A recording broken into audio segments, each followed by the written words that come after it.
and welcome back to the 1-year anniversary of CounterCast. Well, really the 1-year anniversary of the channel, but we're celebrating it on CounterCast. Thank you guys so much for being here. You know what we're about, and to be able to bring you a show that's all about free speech and nerd culture, both the good, the bad, and you know what? We gotta have an awesome panel of guests. But first, before we bring them in, I just want to say thank you to each and every one of you. You guys have made my first year on YouTube absolutely incredible. I could not ask for more. Showing up to every live stream, commenting on videos, negative, positive. Sometimes we agree, disagree, and we have these discourses and difference of opinion, and it furthers the conversation in a healthy, meaningful way. And I could not appreciate that more. But I'm going to prattle on way too much. So instead, let's give the folks that you guys are really here to see. We got the base brown woman. Just don't ask her for tech support. Sexy, Vexy, Vex Electronica. Tell the people who you are and what you do, girlie. Sorry, I'm eating lunch. I'm sorry, you saw the camera. I thought that you were good. You're good. I'm brown and Canadian, and I make content. She makes great content. I'm not even trying to suck her lady parts. She is without a doubt one of my favorite creators in this space, and that's going to be a theme today for the 1 anniversary. Every guest is somebody who I absolutely admire and has done just wonders for me in learning the YouTube game and getting to sort of understand what's going on. I have immense respect for every single creator you're going to see today. And a little bit less for Vex because she's a woman, but even so, there's a reason she's the only one on the panel today. So also, before we add some, a quick shout out to Hypnotic and Cult Classic Cage. Neither can make it today, but they are also equally just, I respect both them and love both of them to death. But let us get started with another guest, a proper British man who doesn't even use contractions. I don't know if this individual knows what an apostrophe is. We got the Golden Age Geek. Tell the people who you are and what you do. Well, hello everyone. It's good to be back on Words of Paradise's channel. I've been here before, and I thought the 1-year anniversary, I'm not going to miss out on this. So, what's stopping me from just hopping in here and having a good time? So yeah, if you don't know who I am, you can head over to my channel, and for the past month or two, I've been covering the absolute pile of sludge that is current Doctor Who, and the news doesn't seem to be slowing down on that front. So I will have plenty, much more videos and content over there talking about that sort of jazz. But yeah, I'm just always out and about on YouTube, Twitter, whatever platform it is, just talking about various popular culture franchises because, that's what I'm here for. That's why I occupy these spaces, because it's just what I live and breathe. But yeah, let's get this pie started. Oh, I truly appreciate it. You have taught me more about Doctor Who in my time here than I think anybody else in this nerd space, because I grew up knowing absolutely nothing about Doctor Who. I knew my grandfather was a fan, and that was about it. You have taught me so much about Doctor Who, and my God, do I feel sorry for you and your people. And speaking of your people, let's add another proper British chat, somebody who, if you've got 5 hours to kill and you want some absolute class, if you want someone that's just going to make you feel like you've gained 20 to 30 IQ points over a single YouTube video, then we've got Little Platoon. Tell the people who you are and what you do. Hello, thank you for having me, and well done on the 1-year anniversary. Yeah, I do really long videos on various media, movies, TV, whatever it happens to be. Yeah, if you have many hours spare, then and if Mauler hasn't uploaded in 6 months, then head over to me. But yeah, I was going to say though, away from me, because the chat missed out on the backroom thing when we learned this really important and valuable new skill that you, and apparently only you, have. Which is, did you know, chat, that it's possible to tell exactly what kind of fish someone is eating based on the sound they make while they're eating it? Because I didn't know this, but apparently it is. Yeah, that was a fun, unique skill I accidentally found out I had. Vex was off camera. She was eating. And I was like, it sounds like you're eating tuna. And lo and behold, she's eating tuna. So I might have to start making the carnival circuit rounds and testing this, making some chump change if the YouTube game doesn't, work out. But, guys, we got one more guest. We actually will have two, potentially up to 2 or 3 more before the show ends. But as of right now, we got one more. The main Manada from Canada, Zax. Tell the people who you are and what you do. What's up? I identify as 1/16th Cherokee, Canadian, and I do lots of live streams with these fun people here. And congrats to you, Leon, on 1 year. And 2K. Well done, dude. Well done. Yeah. Thanks for having me on. Dude, I can't wait. I think we've got a lot of great stuff to talk about. And before we do, I want to just give my appreciation to the chat, see who else here, tell everybody hello, and then get started with the same question I always start with. But yeah, let's see who's in the house. We got T-Gap Steve. So is Leon going to be wearing his Superman Speedo today? Not a Speedo, but you're close. There was something Superman in the works. But no, I love you, T-Gap, my main man mod. I appreciate you, brother. We got Nadia in the house. Oh, just the queen of D&D. Thank you for showing up, Nadia. We got Dempsey. Always love seeing him. Appreciate you. Jim Harrison. Jeremy Hughes review. Pretty cool. Oh, yes. Little Platoon is incredible. Absolutely amazing. I, again, appreciate him for coming on. For the sake of the comments, hello, this is a new place and time. Well, thank you for showing up. I truly appreciate it. I hope you enjoy what you see, and I appreciate you for dropping by. First-time viewers are always truly loved. We got Vin Zinger, aka El Otaku. Sup, amigos? I'm gonna need to get a new passport. There's things I need done before I get it. I hope you have a good luck with that, because that sounds like dealing with the government, and there is no good, easy, or fun way to deal with the government. The Wheel Snakes, nice to see you, brother. Thank you for showing up. Obviously, we got Sexy Vexy in the chat here. Victor's Nepotism. I love that name. I hope you sleep well. I hope you have pleasant dreams, and that is an awesome name. Let's see. Anybody that I missed? Vasinum, the king of Texas himself. Thank you, Vasinum, for showing up. Dax Naro, hail Leon in chat. Hail you guys. Hail the chat, absolutely, because none of us on this panel would be able to do what we do if not for you guys. So yes, absolutely hail you. We again, thank you from the bottom of our hearts, or at least in my heart. I can't speak for everyone else, but I assume they would also thank you. You guys can have that. Alex Moore, nice to see you. Thank you for showing up. And everybody, so you got Nadia again. Papa Sasquatch, Mr. Cannoli Sasquatch, thank you very much on the anniversary. I thank you. Dash Attack, I love seeing you. Great recent videos you've been uploading, Dash. Keep up the good work. Guys, Mr. Brown Alliance, everyone. Unfortunately, because of the size of this chat, I'm probably not going to be able to get to every comment like I try to do, but just know that I am genuinely appreciative, and I will shout out any comment that I find interesting that could add to the conversation. But I like to start these shows off the same way every time, which is asking, what have you guys done recently in terms of nerdy endeavors? Comics you're reading, movies you're watching, games you're playing. Just what have you been doing that's positive in nerd culture? Take it away, someone. I've been playing more games finally in the new year. So, because I didn't get to game a whole lot last year, so I've been gaming this year. And I started reading my book of January as well. Book of January. Care to explain? Well, my New Year's resolution was to read one book a month. So my first book is The Life and Lies of Jimmy Savile. What? Why? What? Yeah, what made you choose that? One book a month. You have 12 books to choose over an entire year, and 1/12 of those is Jimmy Savile. Listen, I wanted to read a proper biography, and this seems to be consistently the one that is the most factual and gives the most details. So that's even worse. Of all the people you could be reading biographies about, Lincoln, Jefferson, Mao, Taylor Swift, Michael Jordan, whatever, and you've gone for Jimmy again. Oh dear. I like true crime. What can I say? This explains Saturday Night, though, Vex. Right? It does. Yes, it does. All right, there we go. What about you, Goldie? What have you got? If you ever do a job interview on the BBC, though, you can at least say, I've come prepared, right? I've read my backstory. I know, exactly. I know how he got away with it, and I know what got him in trouble. So now I can, do better.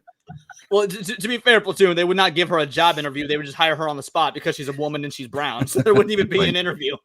Facts. Real quick, I want to say thank you so much, Zeno, the producer. You did not have to, but I truly appreciate it, man. Guys, Zeno, the producer, is the individual that did my music for this show. He's also done Cult Classic Cage. He's got his own channel. He is a brilliant producer in the name. So check out his music if you ever get the chance. Zeno, thank you so much.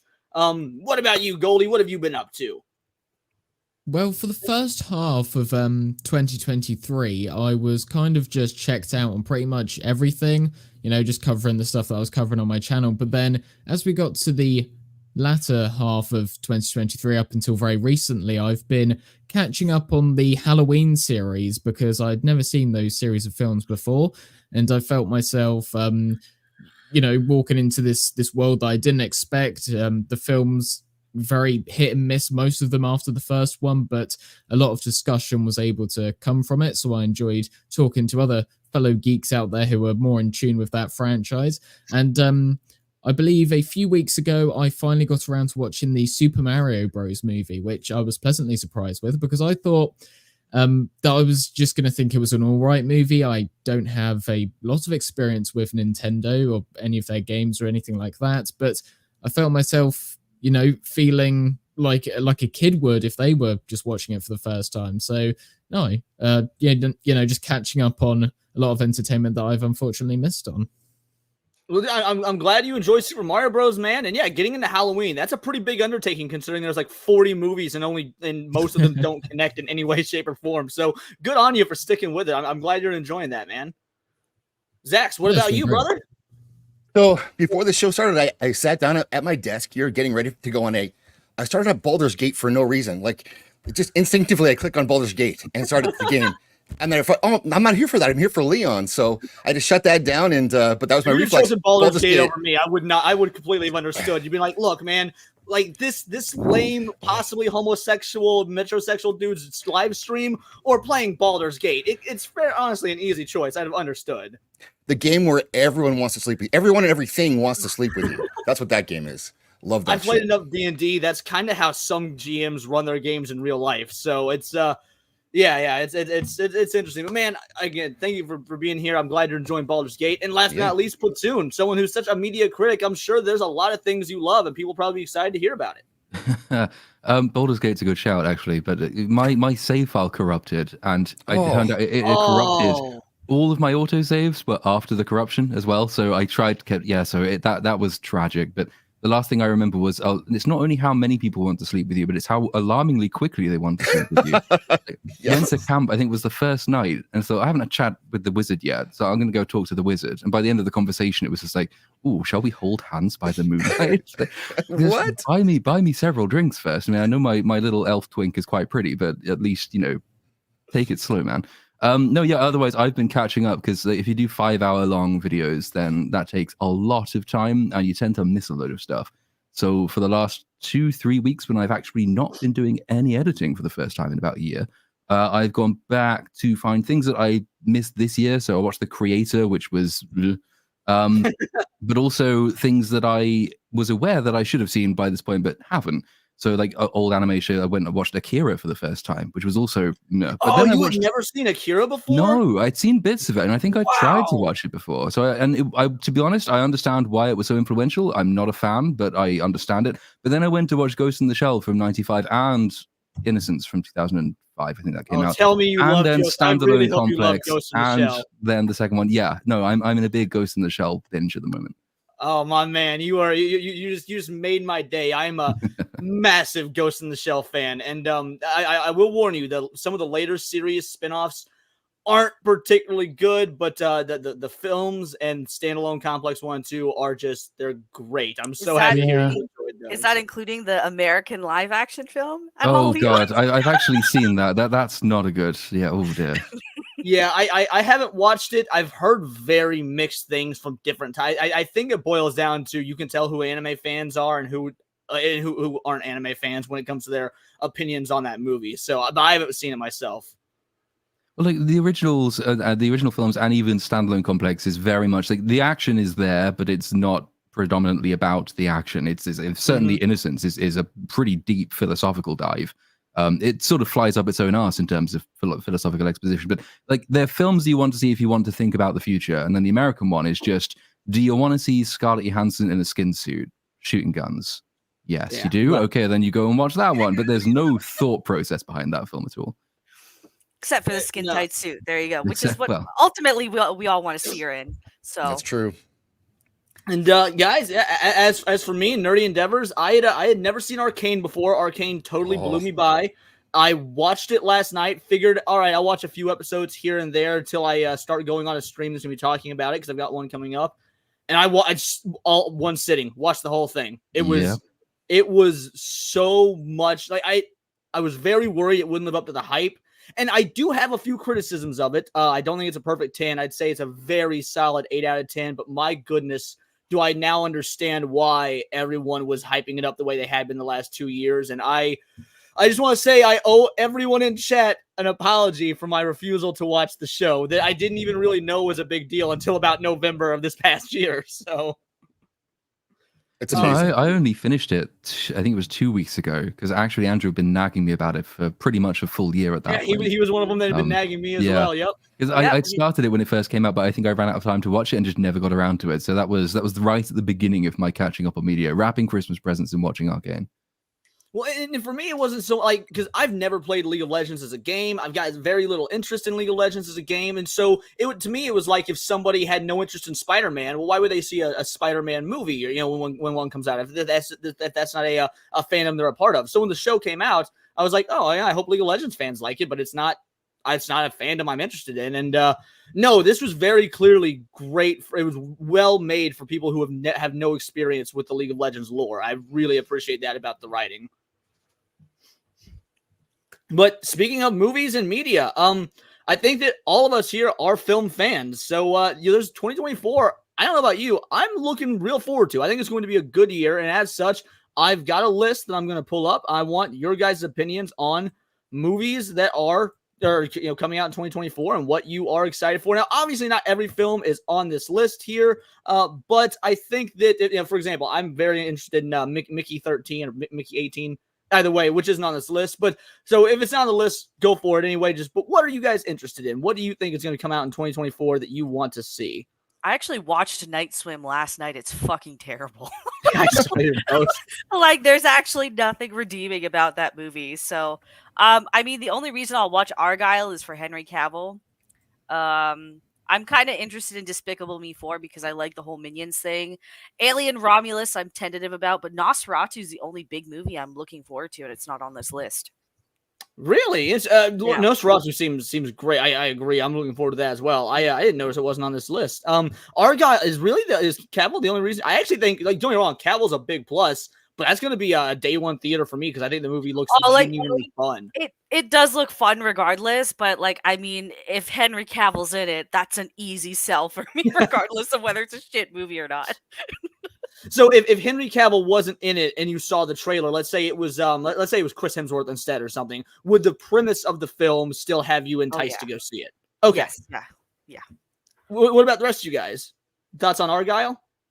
I wanna don't see even it. know what Argyle is. What is Argyle? Besides for Henry Cavill's in it. Okay. Wanna play the trailer? I can show that. Play the trailer for anyone that's not there. Trailer was pretty fun. Yeah. Yeah. It's a long trailer, which I'm not a fan of. Like I wish that it was. It feels like it gives away a lot. But yeah, let me pull it up on YouTube and we will go from there.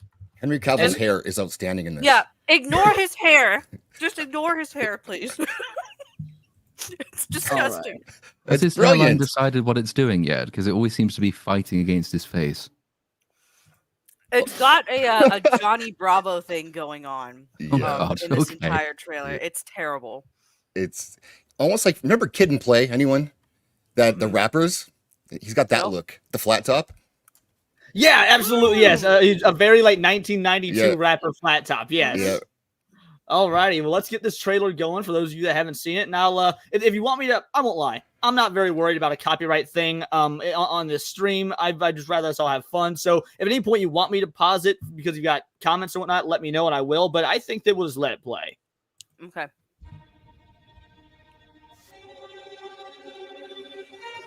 This is Guy Ritchie too, wasn't it? As you dress. Yes, I believe There's so. only one way to find out. I think so. Oh, what's going on with the hair? That's not a good look. I warned you, Matthew Vaughn. Oh, Matthew Vaughn, thank Matthew you. Vaughn. We're not so different. Agent Argyle. Little help. Hold on. Is that John Cena right there? Yep, Yep. it was Yep. John Cena. The book is phenomenal, sweetie, but What happens next? it's called a cliffhanger, Mother.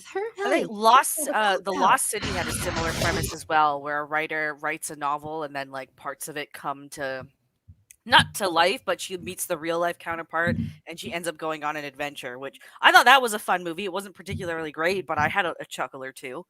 Just on I the haven't preceding scene, because it's been several years since I last wore a dress, but when he grabs her off of a speeding motorbike by the dress, are dresses that strong? Are they that well made? Well, it's the novel, right? It's the visualization of her I novel, so see. that's why it's quite Well, ridiculous. to be fair, as somebody that actually regularly does wear a dress for my Leona character, I would just like some of the silk dresses that I have, I believe could actually, take care, to like have a nice grip from John Cena and not rip. So, maybe it's just because I take my craft seriously and I get high quality dresses for Leona, but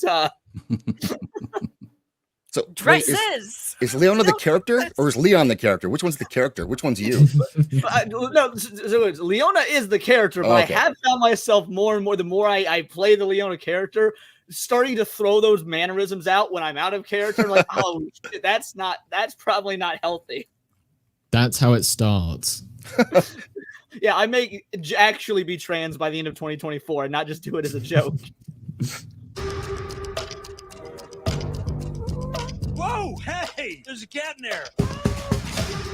I Oh my love Sam god, you're Rockwell Ellie as well. freaking Conway. He's one of my favorite actors. Argyle series, Ellie Conway!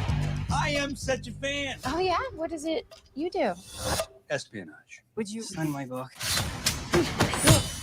Here we go.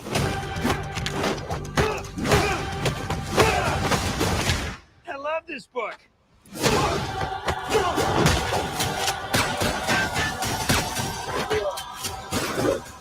Come on. The cat. I really want to get one of those backpacks for my cats.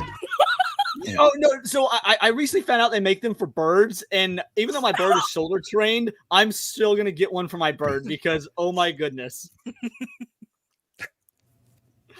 But thoughts so far. Since I went, pause because I thought I actually had more to say. But yeah, thoughts so far. Looks like fun. I'm excited for it. Yeah. It looks Who are these entertaining. people? Real life spies. Why would they care about me? Because you're a goddamn fortune teller, Ellie. Oh no, the Rebel Moon Girl is in there. What you wrote in your new book actually happened, and you kicked a hornet's nest you didn't even know existed. I'm in some really big trouble, Mom. Oh, so now you're experimenting with drugs. I want all assets on them now. I need her to write the next chapter. You're right, this trailer is long. Yeah, it is. God, I hate that cat.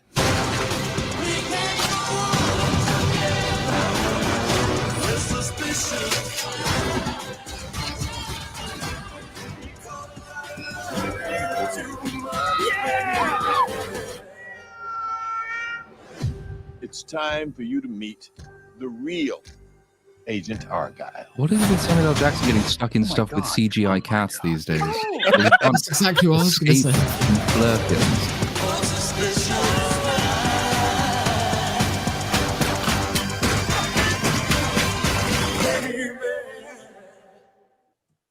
That is a stacked cast. Yeah. Mm-hmm. Like I didn't realize it was an Apple film though, so now I'm a little weary. I mean, Apple's had some good stuff though. Like Tetris was great, wasn't Yep. that Apple? Very good. Like when I think of Apple stuff from what I've watched so far, still haven't seen Succession, so maybe that will change my mind a bit more. I But haven't either. the only good things I've seen from them so far is Tetris and Severance. I just got up to date with Monarch, and that show is so fucking garbage. It's I don't terrible, yeah. understand how anyone is like, "Oh, this is amazing character." Oh my goodness, I'm actually flabbergasted that show even got made. It's so poorly written. I'm such a massive Godzilla fan. I cannot bring myself to watch Monarch, and because I was really excited for the concept, and then I heard you and Zach's talking about it, and I was like, "Oh, that breaks my heart." So I've not even. Normally, I will still watch something for myself and make a foreign opinion on it, but I don't know if I could do that as a Godzilla fan for this. Like, I think I'm just gonna trust you guys. Godzilla has less than 2 minutes of screen time in 9 episodes so far. Kurt Russell That's has no how little- charisma. How do you do that? How do you suck the charisma out of that man? Right. Oh my I do think though, like his son, I'm very interested because isn't his son playing a younger version of him? So like, do they do that well? Because it would put me Yes. in mind of what Men in Black 3 did with Josh Brolin and Tommy Lee Jones. And dude, I forget that's Josh Brolin. Like when I watch Men in Black 3, it feels like we're just looking at a young Tommy Lee Jones. They do well. I think it works really well. It's a great Yeah. gimmick too to play it, and why it does sort of embody his father's look at least. But and I still like him as well. But the show itself, the writing is terrible. The characters suck. It's like, and none of it makes any sense. So on no level is it a good show worth watching. I would say like bury that, move on. It makes sense. They just drag it out so unnecessarily that because now that I've binged all 9 episodes together, I'm like, okay, I can see where they're trying to go with it, but really everything they've done up until those 9 episodes should have been condensed into 3, maybe 4 at most. There's a bunch of other monsters that show up that have more screen time than Godzilla, and every single character, maybe save for Wyatt and Kurt Russell, they're all the exact same person. Like every woman is the exact same woman, regardless of whether it's 1940s or 2023. I don't understand. Real quick, I want to say thank you for joining us, Jacob Ironside. Tell the people who you are and what you do. We're talking about what we're excited for in 2024. Yeah, hello everybody. Yeah, I cover old. Hey, Jacob. Hey, Vex, Sax. Yeah, I cover old movies, and I'll have discussions on different directors and just fun, good stuff. Well, I appreciate you for showing up, my man. And for the sake of the comment, says, didn't Platoon say Silo was pretty good? Was Silo Apple? Silo is Apple, yeah. It's the beginning is good, the middle drags, and the end is good. But if you want to get interested in the books, it's quite a good introduction. The series only finishes halfway through the first book, and there was enough in the series to make me want to go and read all of the books. So that's the usual. Well, actually, hold on. I was going to say that's a good sign, but I watched the Mortal Engines film, which was garbage, and that prompted me to go and read the books as well. So actually, no, disregard that. Silo, the TV show, though, is okay. Apple does, like, the production values and everything they do are pretty incredible. It's really just potluck who's writing it and what the source material happens to be. So Silo is pretty good and a reasonably faithful adaptation. Foundation, on the other hand, which looks incredible, calls itself an adaptation and breaks the definition of that term because it's not an adaptation at all. It just uses some of the same names, and season 2 in particular is awful. And if it were more popular as a book series, then it would be like probably Rings of Power Redux. But yeah, Foundation, so give that a miss. But Ted Lasso is also Apple, isn't it? And Tetris was Apple, and that was good. I've heard good things about Succession. So I'd say of all the streaming services, it's okay. Did you watch the final season of Ted Lasso by chance? I've never watched any Ted Lasso because I don't trust Americans doing anything to do with football. The first season is You're making phenomenal. a good choice not to trust Americans, my friend. Love the first season. First season is beautiful comedic television. Then the second and third season, it becomes messaging over substance for all of it. Like it's horrendous. Silo, I started, but I got that dip in the middle, and I just had I didn't feel like going back. Real quick question about Ted Lasso. Does it have world building in it? I'm asking for a friend. It does. It has some really great gay anti-masculine world building to it. Season 3 does, yeah, so much so that there's a scene in season 3 where they're trying to like get male bonding like on the field so that they can become better. So what they decide to do is tie red strings of fate to the dicks of 2 players, and then that's meant to help them understand their like teammates' movements. That sounds insane. That's a real scene? That's a real scene. I love season 1. I pushed this series hard for people, and then season 3 was insufferable. They had no story left to tell, and you dislike all the characters that you did love, and it's not worth watching. Silo was good. I liked it, and I just watched Killers of the Flower Moon. That's also, I think, an Apple movie. And I liked it. Oh, and the long version of Napoleon is also Apple, isn't it? Yeah, so the longer version will be on Apple at some point. And I haven't seen Napoleon yet for that reason. Like I do not. I'm a-okay waiting an additional 2 or 3 months to get what should, in my opinion, is probably the legitimate proper version. So I was so excited for Napoleon, and then when I found out that they were going to do the director's cut on Apple, I was like, okay, if it's 2 months, I can just wait. Speaking of Napoleon, you start talking about movies, and of course, the main man enters the chat. Lofty, tell the people who you are and what you do while we talk about how great 2024 is seeming to be. Lofty. Hi everybody. I'm the guy. I'm one of the guys in Oppenheimer. I did a really good job. I just didn't win an Oscar. I mean, a Globe, but I will. I'll win an Oscar. It's okay. I was one of the scientists. one of those guys. I loved your scene with Rami Malek. You guys played off each other very well. I know, right? I was the How guy was he that like behind the scene? ignited the bomb. By the way, that was me. Yeah, Rami Malek's kind of annoying. He's just kind of cringe. He's always been cringe, to be honest. Don't like the guy. I have a beef with him. Speaking of beef, Stephen Yoon, congratulations, man. That's a great show. Sorry, I'm late. I feel Zach, awkward. you loved beef as well, didn't you? I did, yeah. Yeah, it was a fun watch. I hadn't watched. I think I'm going to watch it because of your recommendation on. It was either Circle of Jerks or Wednesday night. But yeah, it's because when I watched the trailer, I won't lie, the marketing for that show was bad. I thought it looked insufferable when I saw the trailers. Yeah. So, but it's good. The show is good, and it's I think it's just one season only, right? So they kind of tell the whole story. Yeah, worth watching for sure. And it was word of mouth that got me to watch it as well. I didn't like any of the ads for it, trailers, nothing. Okay, so I'm not alone in thinking that it was marketed terribly. That's why I didn't check it out. Also, Ali Wong is pretty insufferable even in her stand-up. True. So that's also why I didn't bother. Yeah, she was. Lofty, I'm curious, what did you think about I'm Just Ken losing out to best song? Damn, last bro. night? Rigged. First of all, I feel bad that I'm late. Andrew, I was supposed to stream yesterday with Andrew, and he canceled, and I got the times mixed up, and I'm just all over the place. I'm sorry, but so Barbie should have win best song out of interest. If I'm just kind of Barbie. Yeah, because Golden Globes is on the docket for that. So we'll get to all the Golden Globes stuff after we wrap up our 2024. What we're looking forward to in 2024. So we had just gone through the Argyle trailer. Are you interested in Argyle at all? Yeah, I'll watch it just because of Cavill. I'm not really a huge fan of like sort of these kinds of movies, generally speaking. But I don't know. Just lately, it kind of gives me I was saying it gives me what's it called? What's that Daniel Craig movie? James Bond. I assume not James Bond. No. Knives Out. Onion. Knives Out. Oh. Yeah. I hope it's better than Knives Out. Yeah. And then a little bit like, is it like Bullet Train like meets Knives Out, or like I actually didn't watch the trailer. I just saw screenshots from the movie, so I'm not sure what it's even about. But basic premise: woman writes a spy thriller book, and it's the stuff she writes about seems to actually be going on in the real world, and so the real life spy agency is coming to her to have like solve issues or something to that effect. Yeah, we'll see. Yeah, well, hopefully it's good.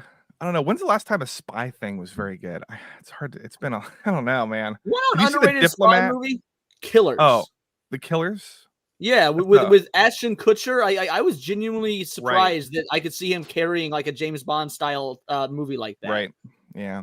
But did you see The Diplomat? Did anyone see that one? No. No. It's not a good. It's Amazon spent like $100 million on it or something, and it was Kerry Russell and the guy from Rob Stark. It's Amazon. It was nominated last night for some stuff. For like she was nominated.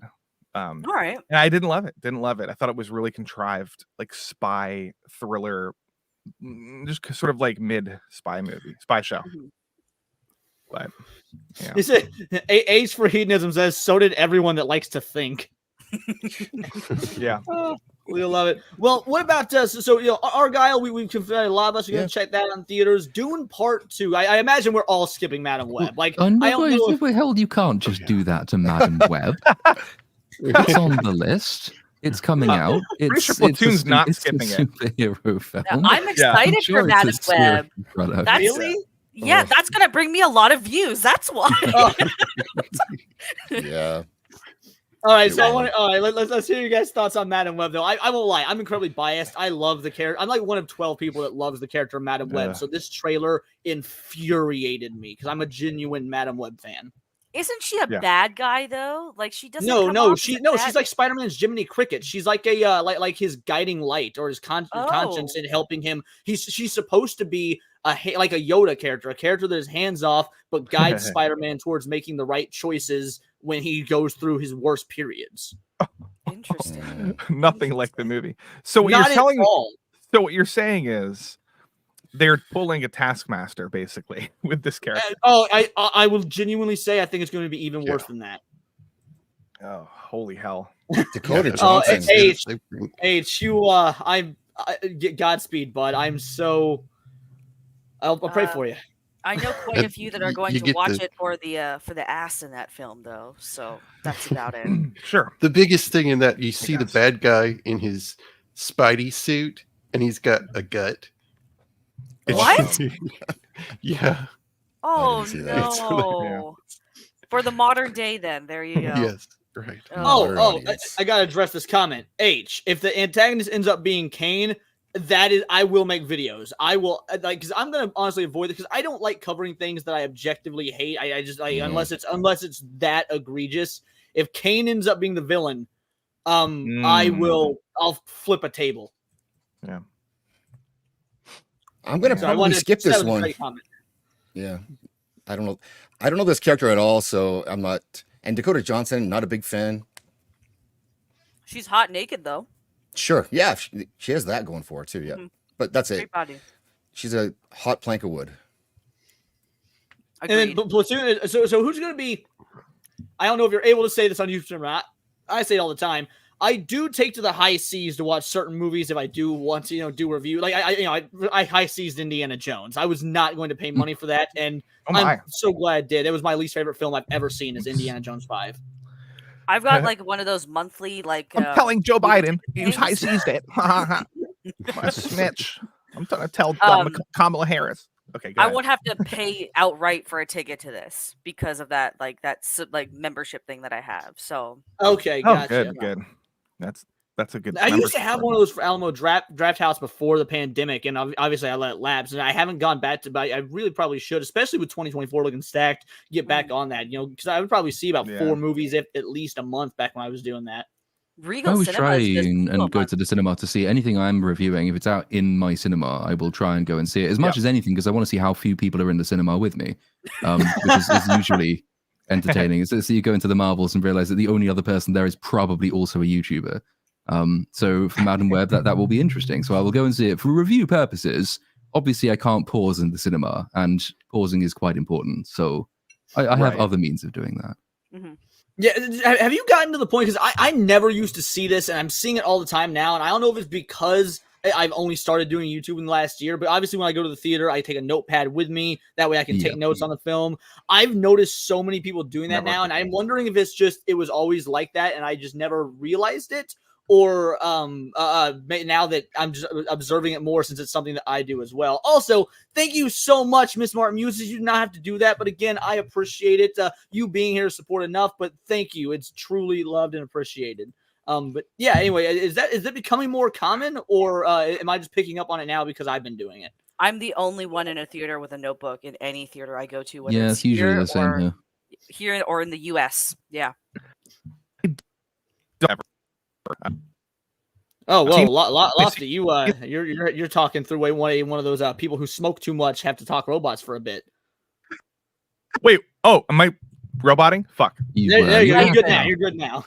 Oh, okay, you scared me. I thought I was getting cancer or something. Yeah. I was like, oh man, emphysema on my stream.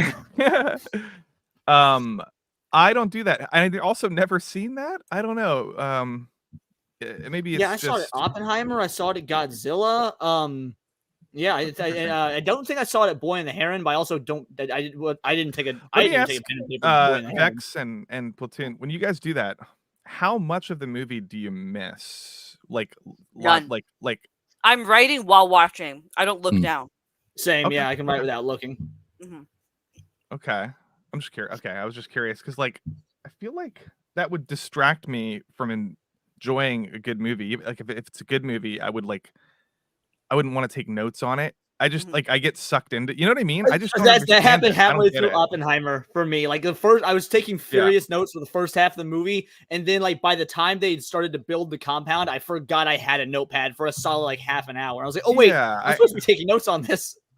I find it depends on the movie sometimes. So for The Creator, I remember I took notes because there were so many stupid world things that movie did. Right. Oh, yeah. But with the Marvels, it was oh my God, I don't even need to take notes because it's just this entire movie is burned into my memory for how bad it is. Oh. Same with Oppenheimer, I did, or Sound of Freedom. I didn't need to take notes throughout that whole thing because I thought what they were doing was pretty good. So there was no need for me to be nitty gritty about some of the stuff. So depends on the film. That's all. Oh, okay.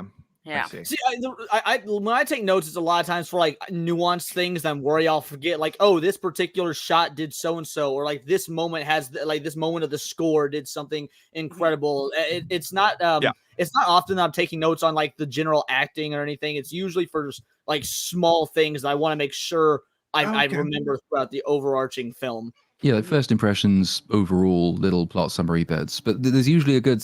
If you stop taking notes, it's either a really good sign or a really bad sign. So for a really good film, there will be scenes when you stop taking notes because you think, I do actually need to watch this entire thing. There will be a quiet point after this scene when I can just jot down a line, for example. That's a good sign.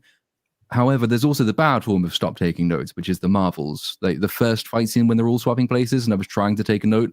And I looked at it and I thought, there's no fucking way this isn't going to happen. So I just put my pen down and had a really stiff drink and just waited for it to finish. I had that same.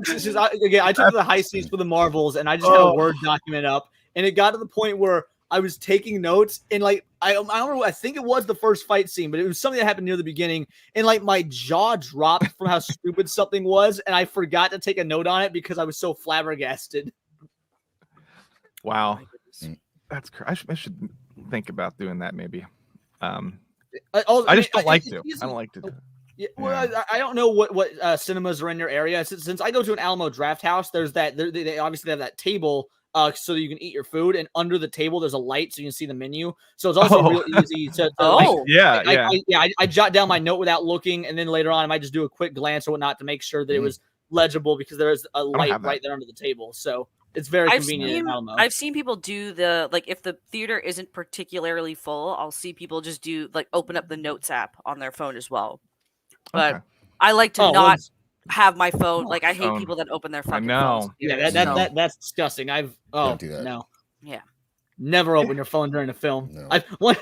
One time I was seeing Star Trek Into Darkness. I went with my at the time wife. We went with her aunt and uncle, and her uncle had a heart attack in the middle of the film, and we waited until we ushered him out of the theater before we called anyone. I was like, I'm not using my phone in the theater. I don't care if he's having a heart attack. Oh my god! Wow. Okay, I respect. That's extreme. I respect it. Yeah. So there's our thoughts on Madam Web. Dune 2. That's the one I'm. Yeah. How have you still not fucking seen that yet? Go and watch it immediately after this stream. I just don't care, but we're going to review it on MMM in March, so I'll watch it then. Oh. Yeah. Why don't you care? It's the best science fiction movie since The Matrix, probably. You know what it is like I'm not, it's not that I hate sci-fi. I'm just not particularly drawn to it as my first pick. So when I see something like Dune, which is also extremely like artsy, it just, I'm a little bit turned off by it. And it's not really. It's not? No, not really. Okay. I mean, it's towards the end, it gets a little completely like different from. It gets a little poetic with like what's her face, Zendaya. It's like they could have. That was beautiful, but they did a lot of like stuff they didn't need to do necessarily for the sake of like photography with her in the desert. Gotcha. But I don't think they did it for the sake of photography. It actually does match a lot of what's in the book when he's having the visions. So it translates from the book. Yeah. But the setup is very straightforward. It's plot. But there is kind of experimental music, that's for sure. I love the soundtrack. Yeah. So Vex, do you enjoy fantasy more than sci-fi? I enjoy sci-fi more than fantasy, I would say. Okay, good. You're still welcome here. I like dark sci-fi though. Like I like Alien, I like Predator, I like vampire stuff. Like I'm into that kind of sci-fi more than like sci-fi horror. Yeah. Same. More than like Star Trek or Star Wars or anything like that. So Star Wars isn't sci-fi, so that doesn't count. Isn't it technically? Because Star Wars is science fiction fantasy. We had a debate about this. I remember. Yeah. I don't consider Star Wars sci-fi at all. It does not match the key themes. Here we go. It's both. Yes. And Zax is here to moderate. No. We're not going to debate. Yeah, No, people honestly, do say fantasy a lot. Star Wars is more fantasy than sci-fi. That's true. Gotcha. But yeah, that's the position. But we're I dealing hold. with aliens and spaceships and technology, so it's like it's both. Come on. No, it's funny you say the debate though, because I was on stream with Hypnotic on Saturday, and he was telling, I don't remember if this was on camera or off screen, but he's like, yeah, I want to get Lofty on the show, but it's got to be a day you're not here, Leon, because I cannot have two Lofties on one show. Oh God, like, damn. That's the best kind of show, though. What do you mean? I'm spawning more people. There's more. Wait, you're a clone of me? Dude, oh man, I've been being called Lofty Leon, There's Leon Black Pixels, Lofty? Lefty Lofty Leon. We have a one Black that I've been Lofty getting. too. AJ. I want to get AJ. you and AJ on a stream together and just be like the Lofty crew. We got to do like a Suicide Squad stream or something. We just go crazy and like just shit on really good movies and then praise really bad ones. We should do it. Yeah, I'm down. Hit me up anytime. Any further thoughts on Dune Part 2? I mean, I think aside from, I don't think anyone is going to looking forward to it. Can't wait. Yeah. Can't wait. It's the only one on that list that I'm looking forward to in the full expectation it will be quite good. Sure. As That opposed makes to, I mean, looking at down the rest of that list, yeah, I don't think there's a single one there which I'm not expecting to be in some way terrible. So I don't Dune know about will that. be nice. Yeah, Dune is for sure going to be better than the first Yeah. one. I'll skip ahead a little bit then. You don't think the Joker Follow You Do is going to be a genuinely quality film? I hate musicals and I don't like Lady Gaga. So no, and also I've actually Joker 1 I still have not finished because I went to the cinema to see it and ended up in hospital for 8 hours. So that was great. What the hell, bro? So yeah, well, that didn't go well. I Were you one of those? The temptation to catch up. Were you one of those people that the journalists were like, there's going to be violence at the movie theaters? Is that you? No, that was not me. Normally, it's me threatening the violence at the movie theaters because the film is just abysmal. The rest of them, there'll be various stages of awful. Like Dune Part 1, I thought was not completely faithful, but about as faithful an adaptation of the first book as we are ever likely to get. Yeah, and did pretty well for that reason. It's also hard to approach for that reason. I think it's always useful by like way of side-by-side comparison, the way that the first Dune opens compared to the way Star Wars opens, because they are two completely different and contradictory approaches to world building and world introduction. And Dune is a much higher hurdle to get through. The number of unfamiliar nouns and themes and places, and you're not joining a complete novice character, and all the rest of that makes it's a more difficult proposition. And the people I went to see the film with, even those who normally do like science fiction or science fantasy, whatever you want to call it, did find Dune a little bit hard to get on with at the beginning. I'd already read the books a few times, so I was slightly more familiar, and I think that does help. But it'll be interesting to see how Part 2 resolves the things that it changed. So I'm interested in what Part 2 is going to do. I read the book before I watched the movies for the first time. So yeah, it's definitely easier to watch it if you've read the books. Yeah, it's like because Vex has the you can let me know if I'm wrong, but like on streams together, you've talked about how you feel like you shouldn't need to be familiar with the source material before the movie comes out, and in a way, I do agree. I think that Dune is kind of the exception, not the rule, just because it is a very dense, in a lot of ways, esoteric and archaic narrative. I still think that's a completely valid criticism because it's the same as The Lord of the Rings, which is, again, incredibly deep and difficult and complex to put onto screen. You shouldn't have to read The Lord of the Rings before you watch the Jackson films, and you don't have to read The Lord of the Rings before you have to watch the Jackson films. So I think that if there's a criticism to be made of Dune, it's the fact that it doesn't ease a new audience in as well as perhaps it could have done. And it's a legitimate criticism to make. Yeah, no, I completely agree with that. And real quick about Joker. So I'm more or less in a similar boat to you, Platoon, because I actually saw Joker for the first time last week. Oh, what'd you think? Wow. Wow. Very, very mixed on it. All it took way too many liberties with the source material that I think were awful, but the stuff that was wholly original I thought was fantastic. So I'm very middle ground on it. Okay. I think it's I don't think there's a lot of rewatch value. I think that's the biggest problem I have with Joker. Like the first watch, I was like, oh, this is actually a surprisingly decent movie. I didn't think this take of Joker would be good. And then I rewatched it last year and I was just like, now that you know where everything goes, like a lot of the mystery and the intensity is just kind of, gone. I'm probably one of the few though. I don't like musicals either, and I don't like Lady Gaga. But I think Joker 2 might be good because Lady Gaga is in fact insane.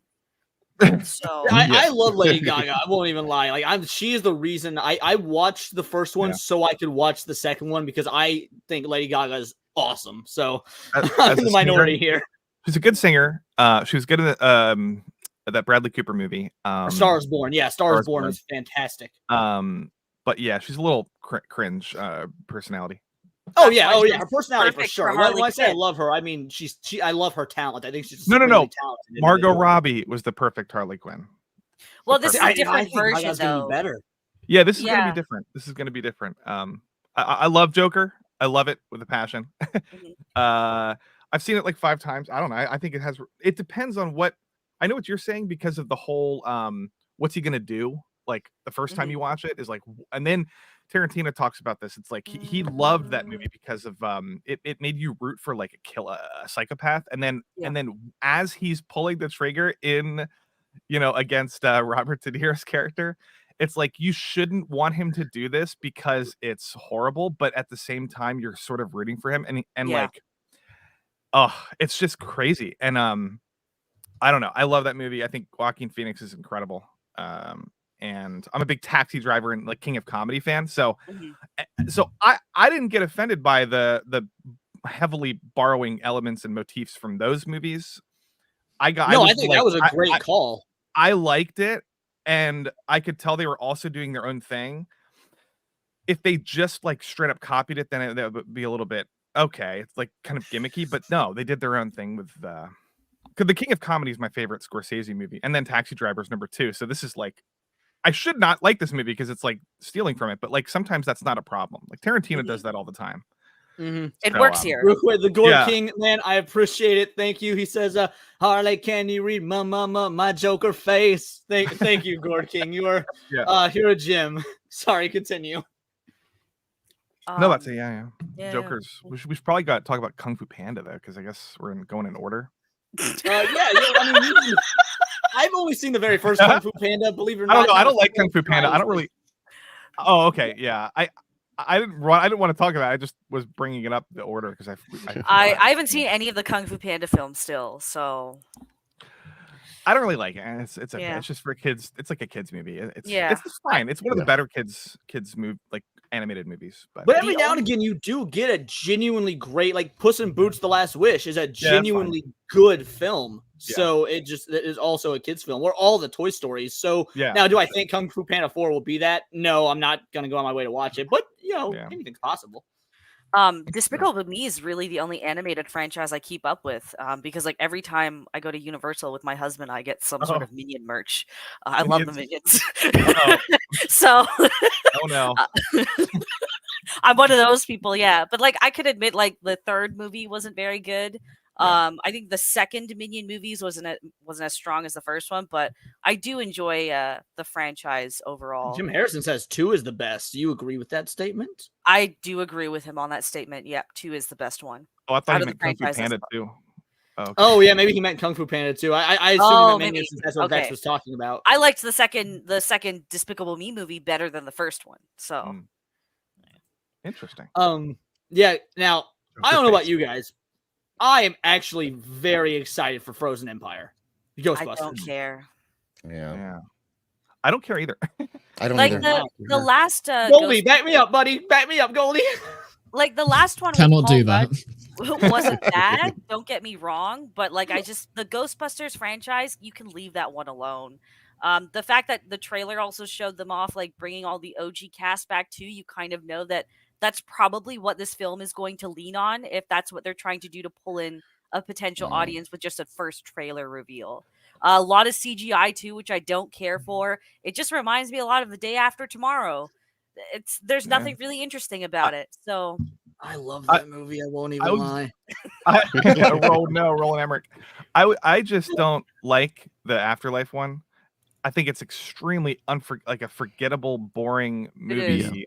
And there's like I remember everything, but I don't at the same time. It's just like Paul Rudd's face is the most iconic thing in that movie. The job of that film was, and it had in a sense the easiest job in the world because it was following up Ghostbusters 2016. So doing anything that's not a complete abortion is going to be looked fairly relatively kindly on.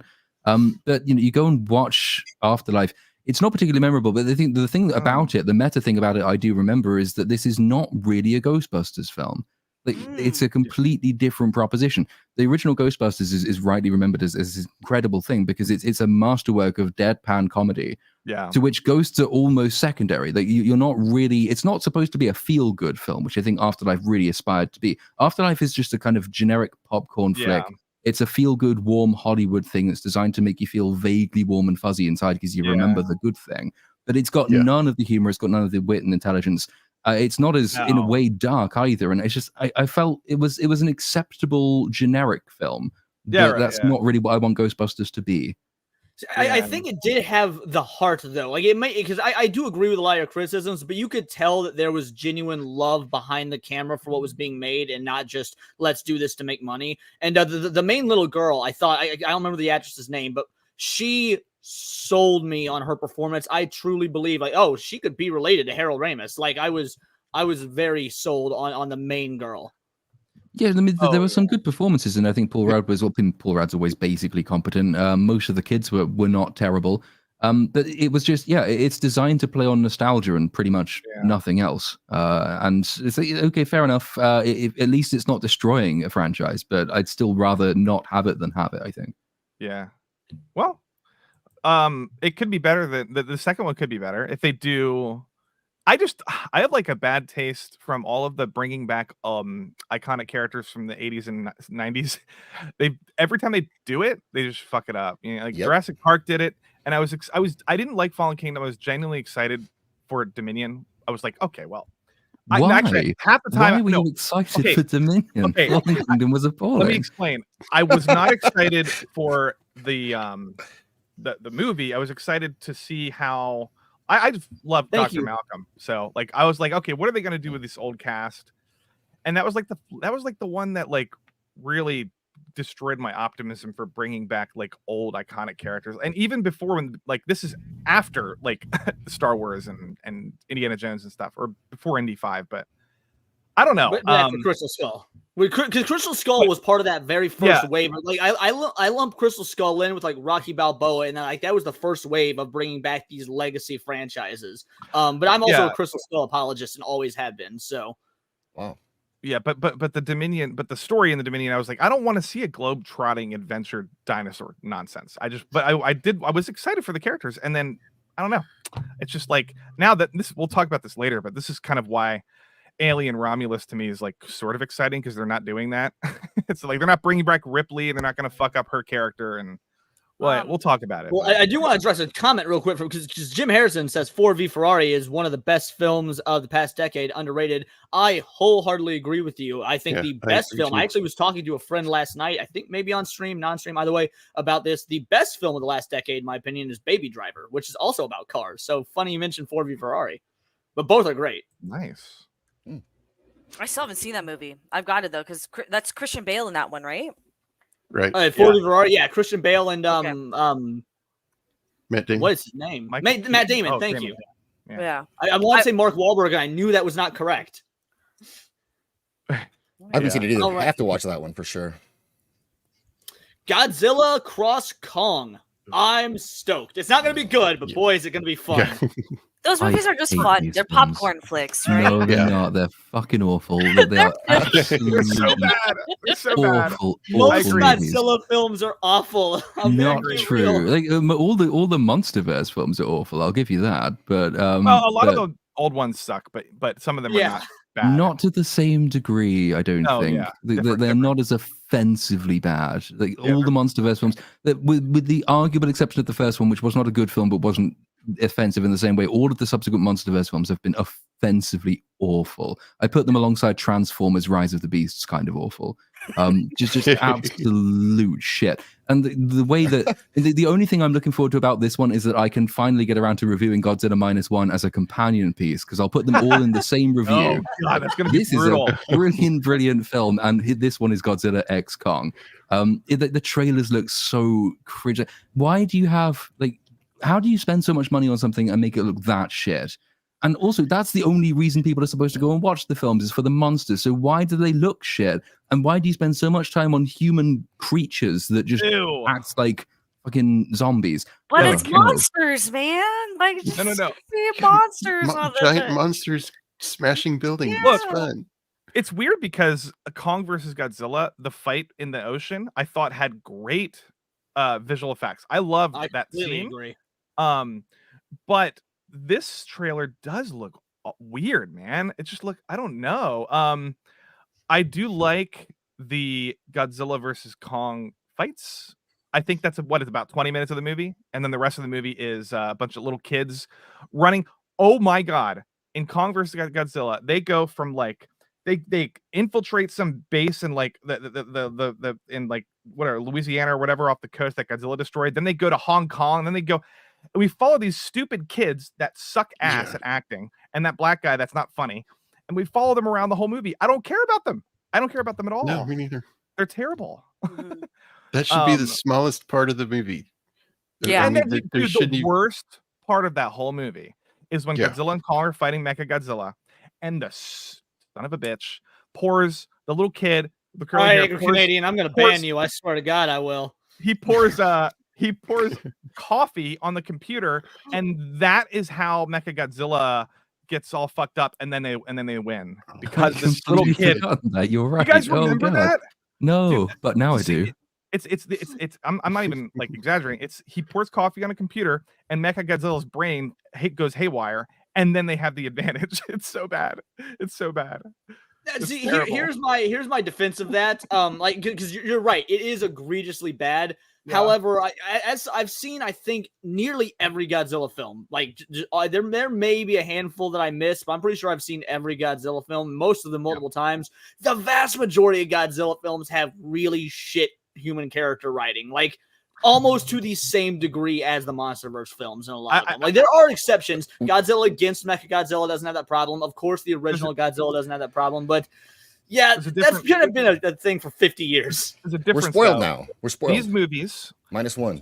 there's a difference. These films try to take themselves seriously, and they you could tell that they thought this story had like some sort of merit, as though it was like, oh, this is kind of like a serious Welcome back, Golden Age. especially with the deaf girl, or not the deaf girl, the sign language stuff, and there's like Oh, I forgot about there's that. no cornball like B movie. This is not a B movie. It's like it's Hollywood trying to be serious, but also trying to be like 5% funny, and like it's just bad. It's just bad, right? It's not like goofball comedy like Godzilla stuff. Even 98 had more goofy bad acting charm. Yeah. You know.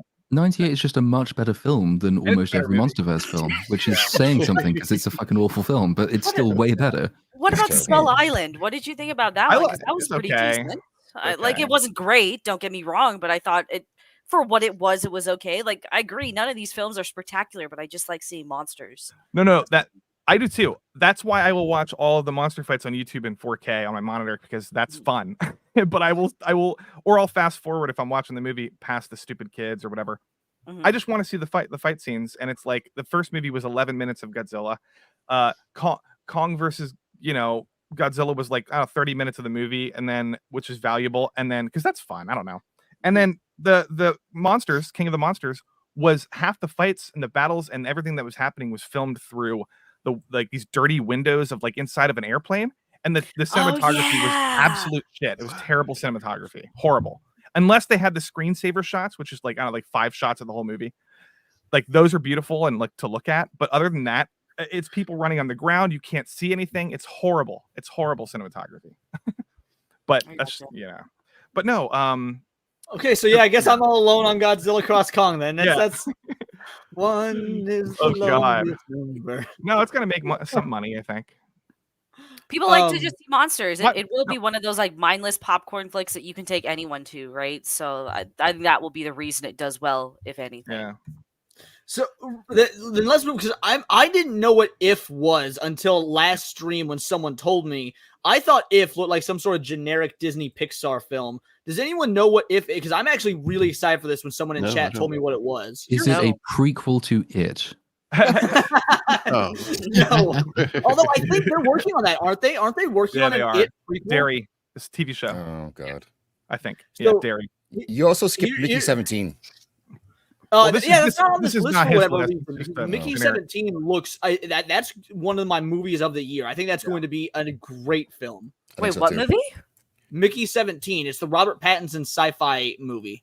Oh, there's a lot of movies that are coming out Monks next in year that I Hell. noticed aren't on this list. Yeah. Yeah, if you notice any, throw them out there. I just pulled this up because it's more for a visual aid for chat. and About whatnot. If, We're all movie buffs. Anyone I throw 'em think out.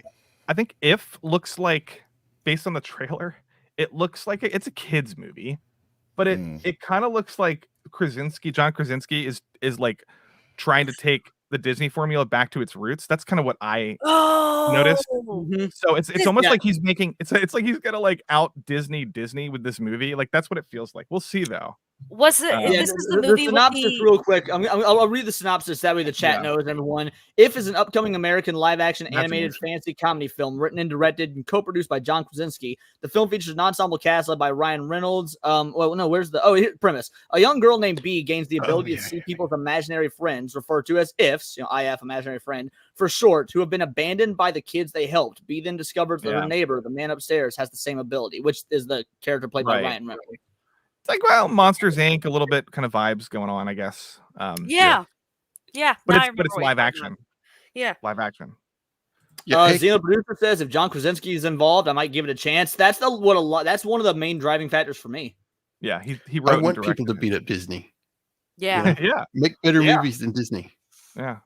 That's true. Yeah, I'm looking forward to this one. Yeah, I keep confusing it with the If show that's going on Disney right now. The Marvel What If? Yeah, I keep confusing them. So.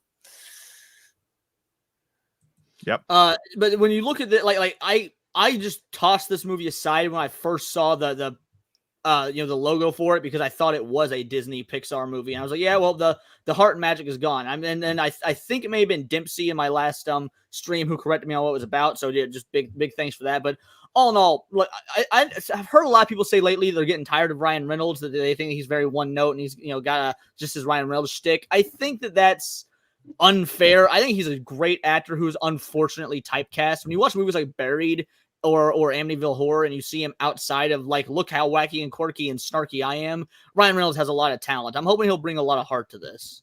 Yeah. Yep. I like him. Furiosa. Welcome to Wrexham. Welcome to Wrexham. He's good in that, and he plays himself, so he can do that well. Yeah. What was that? What was that golden egg movie he did with The Rock that was god awful? It was like a Netflix original with him and Gal Gadot and The Rock. It was terrible. Red something? Red Notice, I believe. Yeah, Red Notice. That's right. Oh, that movie was bad. Furiosa. I am very excited for Furiosa. I am too. Well, I'm not looking forward very. to I'm it. just excited too. I'm excited. Yeah. I'm cautiously excited. Yeah, I'm about half and half on it. Optimistic. That's a good way to put it. I like Fury Road. It was better than Beyond the Thunderdome. So, bro, I love Fury Road. I great. can't get enough of it. Yeah. I mean, I was pretty excited for this until I talked to someone who helped with the stunts on this movie. And he said it depends on how well this movie does financially, but they are already working on scripts for a potential Furiosa trilogy. Yeah, well, I just want them to do a Mad Max. Yeah, so I'm a little cautious because it's like, why just segue the franchise away from Mad Max? I'm okay with this being a side story in the universe. Yeah, I agree. But if you're just going to replace Mad Max as a character with Furiosa for the foreseeable future, I'm a little weary now for that. Well,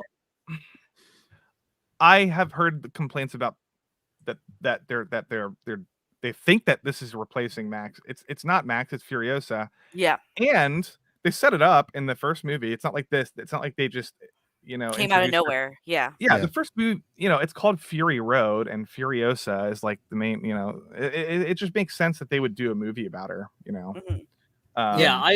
I think that the people give this movie too much flack. The two issues are the CGI and the fact that Anya Taylor-Joy, Anya Taylor-Joy, what's her name? You got right. Anya Taylor-Joy. She doesn't look anything like. She doesn't look menacing at all. Theron. Like at least Charlize Theron, even though she's not menacing looking, like they did a pretty good job making her look. She is a bit of a fighter, right? In the trailer, you see her with the like robotic prosthetic arm, and it's bigger than she is. Yeah. But she is a good actress though, so I think that while Yeah. she might be able to bring that gravitas if they give her the Yes. chance to do so, because she is a very talented actress. Yeah. And the visual effects to me, there's like 2 shots in this, maybe 3 that are bad, but other than that, it looks very practical again. And the same guy, it's the same guy from the first movie, so it's you know what I mean. I actually see the effects being worse in this one, but I will give it a little bit of leeway because I do know that the COVID restrictions really fucked with the filming of this movie. Yeah, and so I it's imagine they not leaned out yet more for a into while. it. Yeah. Trailer, the Avatar before trailer I looks answer weird. this Chaos Sonic, because we're going to talk about Sonic 3 in a bit, and obviously I'm a massive Sonic the Hedgehog fan. Before you answer this, define what you mean by girl boss in the comments before I give it, because Amy kind of is a girl boss even back in the 90s, so I'm going to need context on what you mean. Sorry, continue. Yeah. No, that's it. I agree with Dempsey in the chat. Furiosa is exactly what everyone was asking for, and she wasn't a woke character when she appeared in Fury Road. Yep. So, I can understand maybe the criticism that Anya Taylor-Joy doesn't look like she's menacing enough, but I'm willing to give the movie a chance. The criticism is that she looks nothing like Theron, and they're wondering why they replaced Theron, I guess. Well, her story was done though. Charlize Theron's story at the end of Fury Road, right? Like she overcame everything she needed to finally take the settlement back or whatever, right? And she's too old to be going backwards. That's She's right. I'd rather than cast someone that doesn't look like her than do that crappy de-aging technology. Also, thank you so much, Jason Sandberg. I truly appreciate it. Again, you didn't have to, but you did. And my man, everyone who's unfamiliar, go support Jason Sandberg. Excellent comic in Jupiter. In fact, he was the very first guest I ever had on my show. We got to talk, and he writes great comics. Thank you, Jason. Charlize Theron also has leaned into being a producer more, and she's been pretty notorious on complaining about doing stunts in movies as of late. So I think that would explain away most of why she isn't coming back. Because even when she was doing Prometheus, in the scene in Prometheus where they're like running away from the ship as it's falling at the end, in multiple interviews, like people stated like she complained nonstop about that because she couldn't run in the boots. So when women do I stunts, complained their own about that stunts- too. She should have run sideways instead of. When women do their own stunts, I think it's hot. So I think that should happen more often. Dude, Lofty, I had such a crush on Mila Jovovich when I was like 13 and 14 for that reason, because she did her own stunts. Like Uma I watched Thurman, interviews, like I broke my finger doing this stunt, and I was like, "Oh, give it to me, baby." Bro. For me, it was Uma Thurman and Carrie Ann Moss from The Matrix for Trinity. Those women, woo! Oh yeah, and Carrie Kate Beckinsale in Underworld. Kate Beckinsale. Yeah. Underworld. Kate Beckinsale was another one. But that era is sort of dead. So I'm actually kind of excited that and Prey is actually, I don't know. I liked Prey. I thought Prey was okay. I liked that. It was not an insufferable movie with a female lead. Actually, you know what I mean? That was like probably the best example I can think of in the past. Prey kind of bastardizes indigenous communities and knowledge, though. In what that's okay. And they had to make the Predator retarded to be beat by the Indian girl. No, that's a misconception. It's not, because it shoots itself in the head with its own gun. Right. That's pretty retarded. Like, the Prey is good pretty much until the final act. The final act is when it gets very silly. Up until that point, I liked the fact that it was a relatively new take, new setting. Yeah. It did some interesting things, I think. I don't really care about bastardizing Indian culture because they gave us so many great casinos. So what's that? I've said this before on other streams, but like I actually grew up the latter half of my teen years. I grew up on the Cherokee Nation, and I'm gonna let you all in on a secret. Most natives also don't give a fuck when you bastardize their shit. There's like whatever, we don't care. Like whenever you hear people like, oh, the Washington Redskins had to change their name because the natives. Every single Indian I met growing up on the reservation didn't give a damn about the Redskins having a name. That was the Redskins. Sorry, let me clarify. When I say bastardize, I mean they inject modern day politics into native culture to make it work. That's what I meant by that. Okay. Yeah. So that was my problem with a little bit. And to answer Chaos Sonic, I don't really want to see Amy simp on Sonic 24/7. I mean, she started off doing that very early in the comics, but and the games, but she had character development by 2003 that was past that. So yeah, I got no issue if they make her. She genuinely is a strong, capable hero. In fact, she's one of my favorite females in all of fictional media is Amy Rose. So I want to see a strong Amy in Sonic 3. Nice. Kingdom. This movie is. I think if nothing else, the cinematography is going to look great in this. I hope so. I mean, I'm a big fan of the trilogy. I liked fan. the trilogy. I haven't seen any of them. They're pretty good. They're pretty good if you like the OG ones as well. I think it does justice, but I'm kind of over Planet of the Apes. I don't think we need any more films. Yeah, I mean, I feel that. Yeah. Also, this is not the same. This is not Matt Reeves. Okay. Oh. This is Maze Runner director, and same guy who's also adapting Legend of Zelda live action. So if this movie is good, then the Legend of Zelda movie actually has some more potential than it does currently. Gotcha. But the Maze Runner movies I didn't watch, and I don't know. I don't have any opinion about the guy. They're good if you like people running and shouting. Oh, Maze Runners. Okay, gotcha. Oh god. So like 28 Days Later. I like this. I love 28 Days Later. running and shouting. Kingdom though is like way in the future.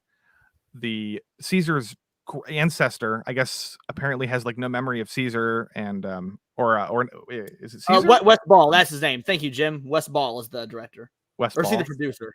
Yeah, Wes Ball's the producer. Is he the director? Okay. Yeah. But I love Dawn of the Planet of the Apes is one of my favorite movies, like blockbuster movies in the past like 15 years, man. I love that movie. I like the Shakespearean aspect of it. I could do with less human stuff, although it was kind of important for the it was fine. It's just like Gary Oldman was like kind of a weak villain, but he was still like okay. You know, and but the ape stuff, the CG, the best motion capture maybe ever in that movie, in those movies, besides Avatar, like the best motion capture, period. And then Gollum. But like Andy Serkis is like incredible. You're on Peter Jackson's King Kong. That had some great motion capture as well. Just sure, saying. Sure. Yeah, it's another one. Was that also Andy Serkis, or was that someone else? Yep. No, that was Andy Serkis. Gotcha. Yep. But new director, new concept. I don't know. It could be more lame. I don't know. We have no idea. Wheel Snake says it takes place 300 years after the war, so that's quite a time jump.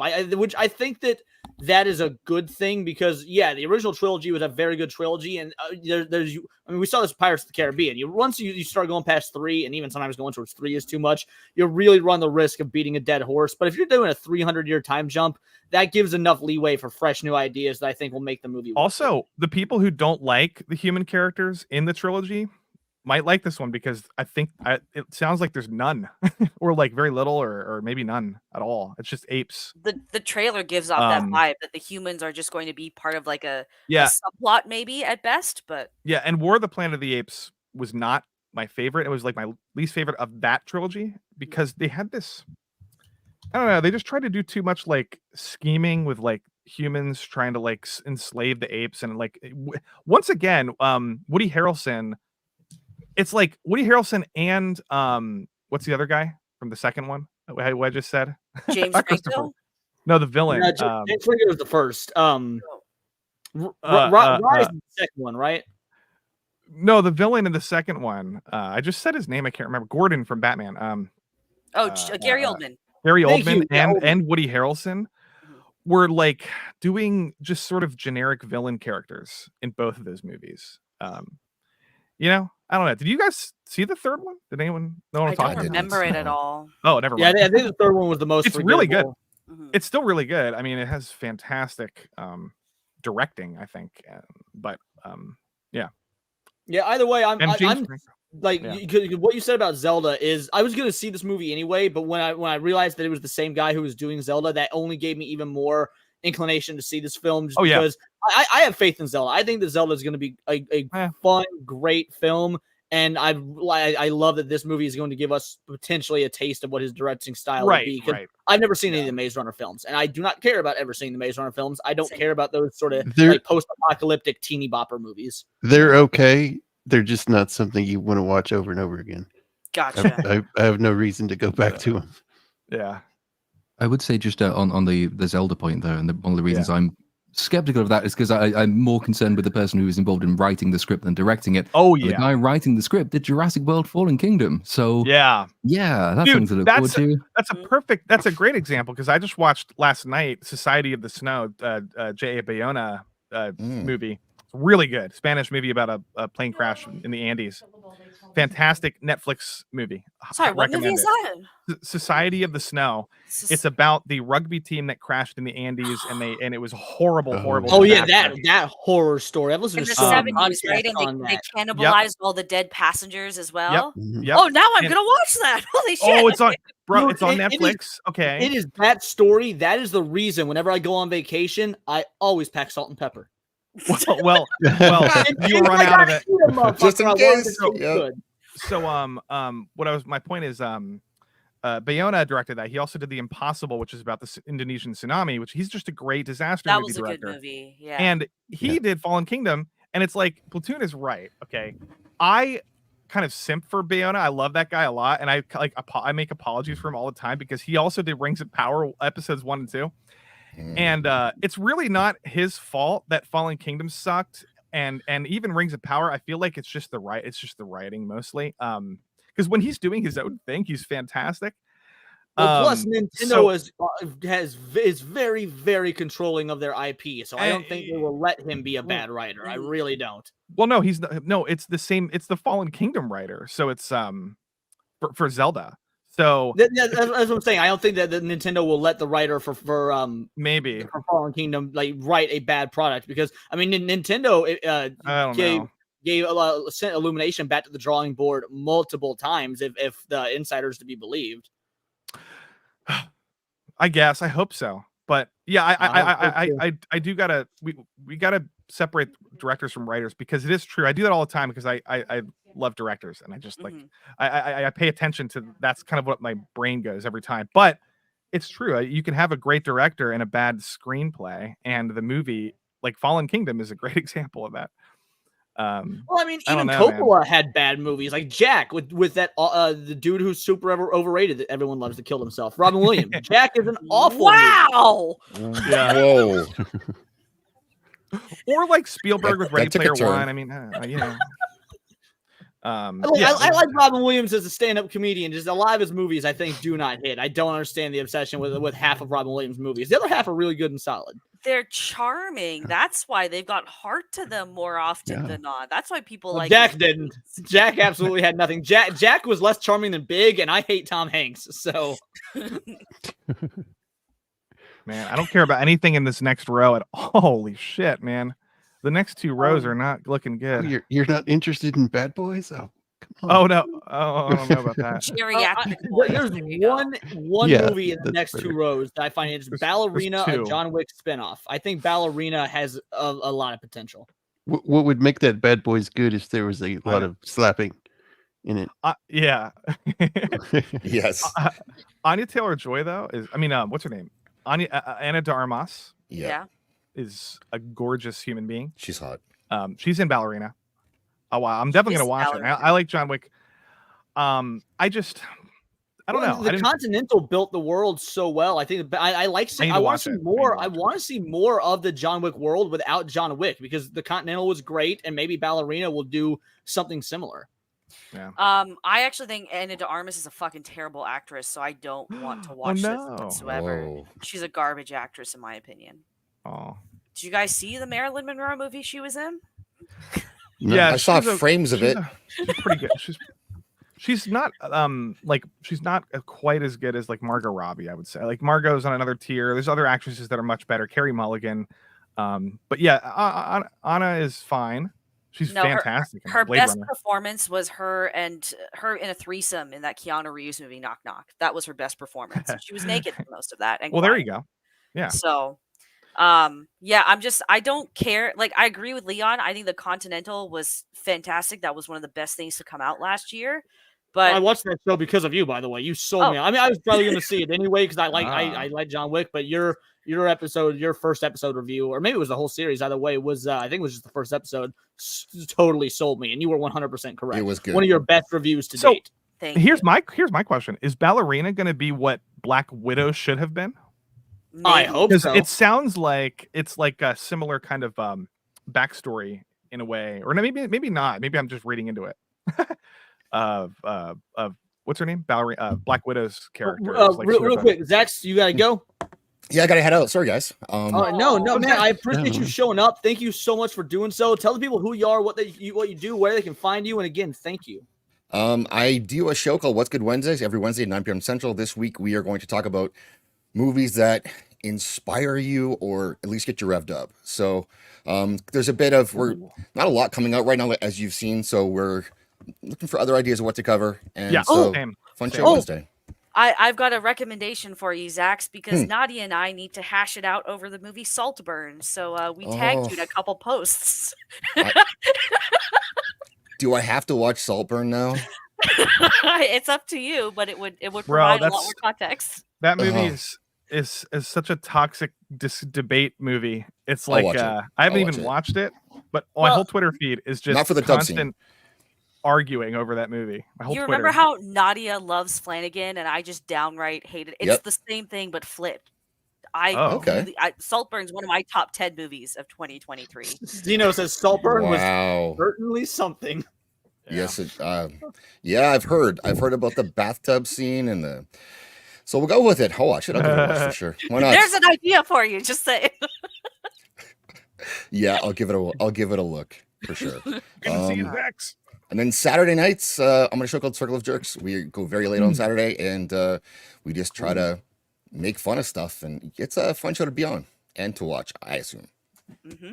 Yeah. No, man, you're great. Again, I thank you so much for doing this. This whole panel, like I said, are individuals that my first year of YouTube have really inspired me, and Zax was, one of the first. Him, Vex. I mean, there's so many people that have like done great things for me, had me on the shows, taught me a lot, and Zax is absolutely one of them. So if anyone's in this chat that doesn't, that doesn't follow Zax or second channel Zax Tube, I guess I in the description is Zax's main channel, but you actually mostly do stuff on Zax Tube now, correct? Or did you move back to Zax? I can't.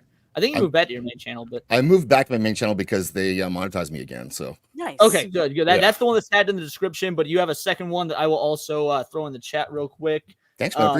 Appreciate you too. No problem. And thank you so much. What I like about your shows too, Leon, is how I often disagree with you on stuff, but you always have reasons for why you like or dislike things, and you have great conversations. So you're also fun to have on my shows. So yeah. Thank you. Well, if I'm off work on Wednesday for once, so if you need one more guest Wednesday, let me know, and if not, no biggie. Okay, you're in. Sweet, yeah, I'll be there. Movies that inspire. But Zax, man, thank you. I won't take up any more of your time. You have a good rest of your day, brother. Everyone, Go follow and subscribe to Zax. Congratulations. See you, buddy. Later, Zax. Oh man, what a guy! I wear tight black shirts because of that man. I want to have his shoulders. I just such inspiration. Yes, Gordon King said best. If you don't follow Zax, your shoulders are weak. Weak shoulders. All right, we're ballerina we more or less covered. If anyone wants, anything on these next two rows look interesting to anyone? I'm sort actually of, the second row has more. Not because I think anything's going to be particularly good. Right, right. But Second Deadpool is our only Marvel film this year. Right. Fuck. Craven technically, but yeah. Well, yeah, but that's okay. Fine. Craven exists. We'll run with that. Oh, that's a it shouldn't exist. But it probably shouldn't. Borderlands, though, continuing sort of the theme that video games are probably going to be taking over the cinema for the next foreseeable. So that will be interesting to watch. Alien to see how further they can fuck up that franchise will be interesting, and Craven because I guess someone has to care. Come on, did you see what Aaron Taylor Johnson looks like in those Craven trailers? Yeah, he doesn't look like Craven. But he looks phenomenal either way. I don't give a damn. If you're making a comic book movie, make your character look like the fucking character. Yeah. He proved himself as an action star though with Bullet Train, so that's why he's a great actor. I love him as an actor. Did you ever see that movie with him and Jake Gyllenhaal where he Jake Gyllenhaal writes a book about his a fictional story about like his wife and daughter being kidnapped and raped and I know Aaron what Taylor movie you're talking about. I can't remember the name of it. It's one of those watch it once, never watch again because it is heavy. but it's a very good movie. Aaron Taylor Johnson plays a very convincing druggy rapist. So isn't he like the anti-DiCaprio as well? In the people he's with have to be at least 30 years older than he is, as opposed to. To be fair, he was groomed into that. We're all pretty sure. So probably. Let's see. As far as Deadpool, no, go for it, Lofty. I was gonna say, Twisters is supposed to be a completely unrelated thing. Do you guys hear about this? And yet they're using the exact same font. They're claiming it's not a reboot, though. Platoon, like, what is it? Then they say, oh, it's not a reboot, it's not a sequel, it's not a remake. Well, then what the hell is it? I don't know. I think it's got to be one of those things. Right? It's a movie about twisters with an S on the end. Will there be sharks in the Twisters? Right. Oh god. No. It's set in modern day. It's like a modern day twist. So that doesn't count as a prequel, then, does it? I don't know. I have no idea what. No, No. It's not a prequel. No. Like, why would you need a sequel to that movie? Really? It's not a remake, a reboot, or a sequel. It has to be one of those. I don't know. I just want to see tornadoes kill people. That's all. You know? I mean, I've seen that in real life, so I'm pretty good. Like, I live in Tornado Alley, so I was in one too. The only bit of the first Twister film that I remember is the bit when they're driving and there's tornadoes on either side and a cow flies across the road. Cow? He says there's a cow, and then a cow flies across the other side. It's another cow. No, it's the same cow. That's the only thing I remember from that film. The rest of it's just a complete black hole. I saw that film, the first one, when I was probably 4 years old. I've seen it 3 or 4 times since, because as a kid, I loved that movie because it was like living in Tornado Alley. That was like that was a horror movie to me. I've had to go into the tornado shelters, God knows how many times. I've seen tornadoes with my own eyes. That movie was like a legit horror movie. Watching it as an adult, it's an awful movie, but I do love it. I still love it. Yeah, I got a red toy truck because of that movie as a kid. Yeah, Bill Paxton, Philip Seymour Hoffman was in it. He gets hit in the head with a hubcap. Yeah, I like Twister. I don't know, it's not a bad '90s movie. I think Gord actually told us exactly was Twisters will be about the at-home game. There you go. Maybe it's like a climate change movie. I don't know. Oh, you know it will be, don't you? It's just gonna. Yeah, it has to be in there somewhere. Probably. Oh, I actually would much rather talk about Alien Romulus. Yeah, me too. I want to give my thoughts on Deadpool real quick since we yeah. that. I know that because I saw a few people in the chat talk about Deadpool. I want to be so excited for Deadpool. I unfortunately am not, and nothing has changed it. I wish I was. I'm more interested in seeing Hugh Jackman as Wolverine again more than the movie. I'm not even interested in that. I want to be because Hugh Jackman's my favorite actor, but I'm not. Yeah, it's that's gonna Hugh Jackman's really be really bad. But by the way, Tom McFadden, or is that his name? The guy from Succession who won last night is in Deadpool 3 as one of a character. Who is he? The hell is that guy's name? You guys watch Succession? No, I still haven't watched that. I need to watch it. Oh, a lot of people in the chat did though, so you can keep talking about it. People in the chat were spamming how good Succession was. We were talking about it earlier. Yeah, Matthew McFadden, who is Tom Wamsgams in Succession. He's a brilliant actor. He won a Globe last night. He is going to be a character, and his character's not labeled on IMDb, so it's some Marvel character. And I think he's going to be teaming up with Deadpool and Wolverine. So that's the rumor. Yeah, I agree with Zeno. It's going to have to win people over. Yeah, because Deadpool 2, let's be real, was like, it's not very good, but it still at least feels like Deadpool in terms of like the comics and whatnot. But Deadpool 3, the one thing I've got, because I heard a lot of people because I was on a stream Saturday night that were talking about this, they were complaining that, they're doing more shared universe stuff and they're bringing all these characters. I'm like, yeah, but think about the movie Deadpool is. It's going to make fun of the fact that all these movies have been doing that. I think that's a little bit different. It's still... that's sort of my criticism of it, though, because Deadpool, I think, had its place when the MCU as a whole was still trying to tell a serious story, and it's the one outlier which is allowed to take the piss out of itself. But given that the MCU now routinely takes the piss out of itself, not least with meta jokes, I don't know that Deadpool is actually such a unique proposition anymore. I found I never really liked the first one that much, but I could sort of see what it was doing. The second one I thought was just tired by that point. The third one has now got to compete with the fact that nobody really gives a shit about the overarching franchise. and B, the overarching franchise doesn't really give a shit about the overarching franchise. And so what's its USP anymore, I guess is the question. Right. I mean, I think there is still value in making comic book movies that are true to their source material. And that was the big thing. Like, because when Deadpool came out, it was very accurate to the source material in a way that the vast majority of comic book films, even in the MCU, weren't. And so I think there is still a market for putting actual work into something that's an adaptation. But beyond that, I don't care. I wish I did. I have no hype for this movie. I thought Deadpool 2 was okay. The first one was very fun. 2 just felt like a rehashing of much of the same, though it still had its charm. But it's just time and time again, we've seen that the whole baiting people in with cameos and stuff never really pays off. So I'm very much in that mindset of, we know that Disney is now aware they're failing. We know that there's going to be reshoots. We also know that they're kind of rushing through things to get this out by July now when it comes out. And we also know this is the only thing on the docket for 2024. So I've got no excitement whatsoever.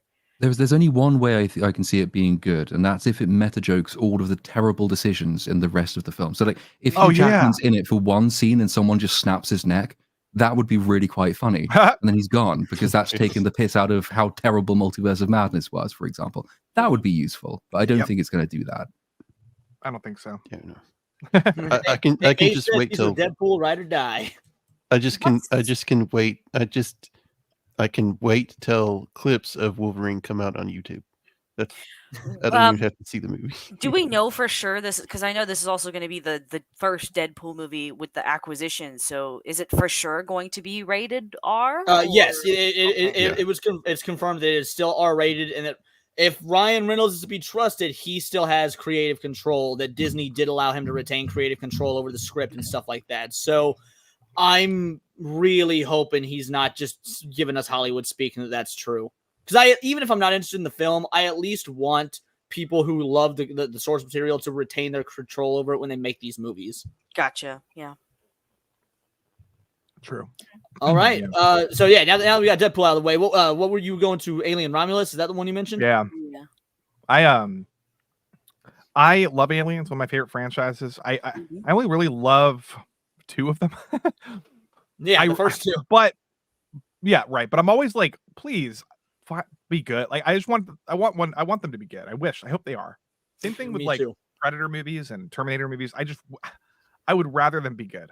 At least Terminator's getting an anime pretty soon, so we got hope there. Yeah, but here's the deal with this one. We don't really have almost any information, but it's the guy. So it's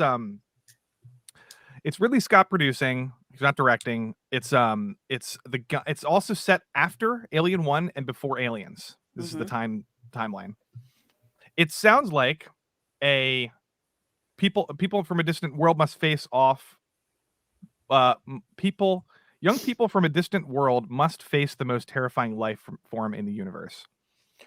It sounds like it's more aligning with the first movie in terms of like, humans versus like one creature, and it's just like it might be claustrophobic. Well, we don't really know, but it sounds like they're not doing a more lore expansion, whatever the hell stuff. Good. They can stop doing that. I don't give a damn. Like, usually I'm all for world building. I don't give a damn about alien lore. I want to see humans versus insurmountable odds in a sci-fi horror setting. Yeah. Also, the guy. It kind of sounds like modern young people face off against aliens. Yeah, the cast is really young, so they're doing a slasher sort of vibe, and I don't know how to think about it. I think that means I'm going to be rooting for the alien all the way through. Yeah, this is always the way with the slasher films. I always want the villain to win because all the young people they cast they're crap actors for one thing. They don't belong there, and they're really annoying. So let them all die. You weren't rooting for the alien, even in Alien? No. Ripley, Alien, I was rooting for not only Sigourney Weaver but Captain Andy or Dallas. I was rooting for Captain Dallas the very first time I saw it. I didn't expect him to die as early as he did. I loved Captain Dallas in my very first Alien viewing many years ago, and it was so mind blowing to see what happened. Right. And like, if they can give us more stuff like that, then maybe I'll be open to it. But I'm really really worried, not Yeah. just because of like modern audiences or whatnot, but just because we've never had any good Alien movies after the first two. Why would this be any different? Please prove me wrong. I know. I'm Well, yeah. sorry. I'm in the same boat as you, Lofty. Like only the first two are good, but I still love the franchise to bits, even with all Yeah. the shit that's come through. Ridley Scott producing doesn't give me any hope, as you can see through Prometheus and Covenant. Well, but Fede Alvarez, I do like him.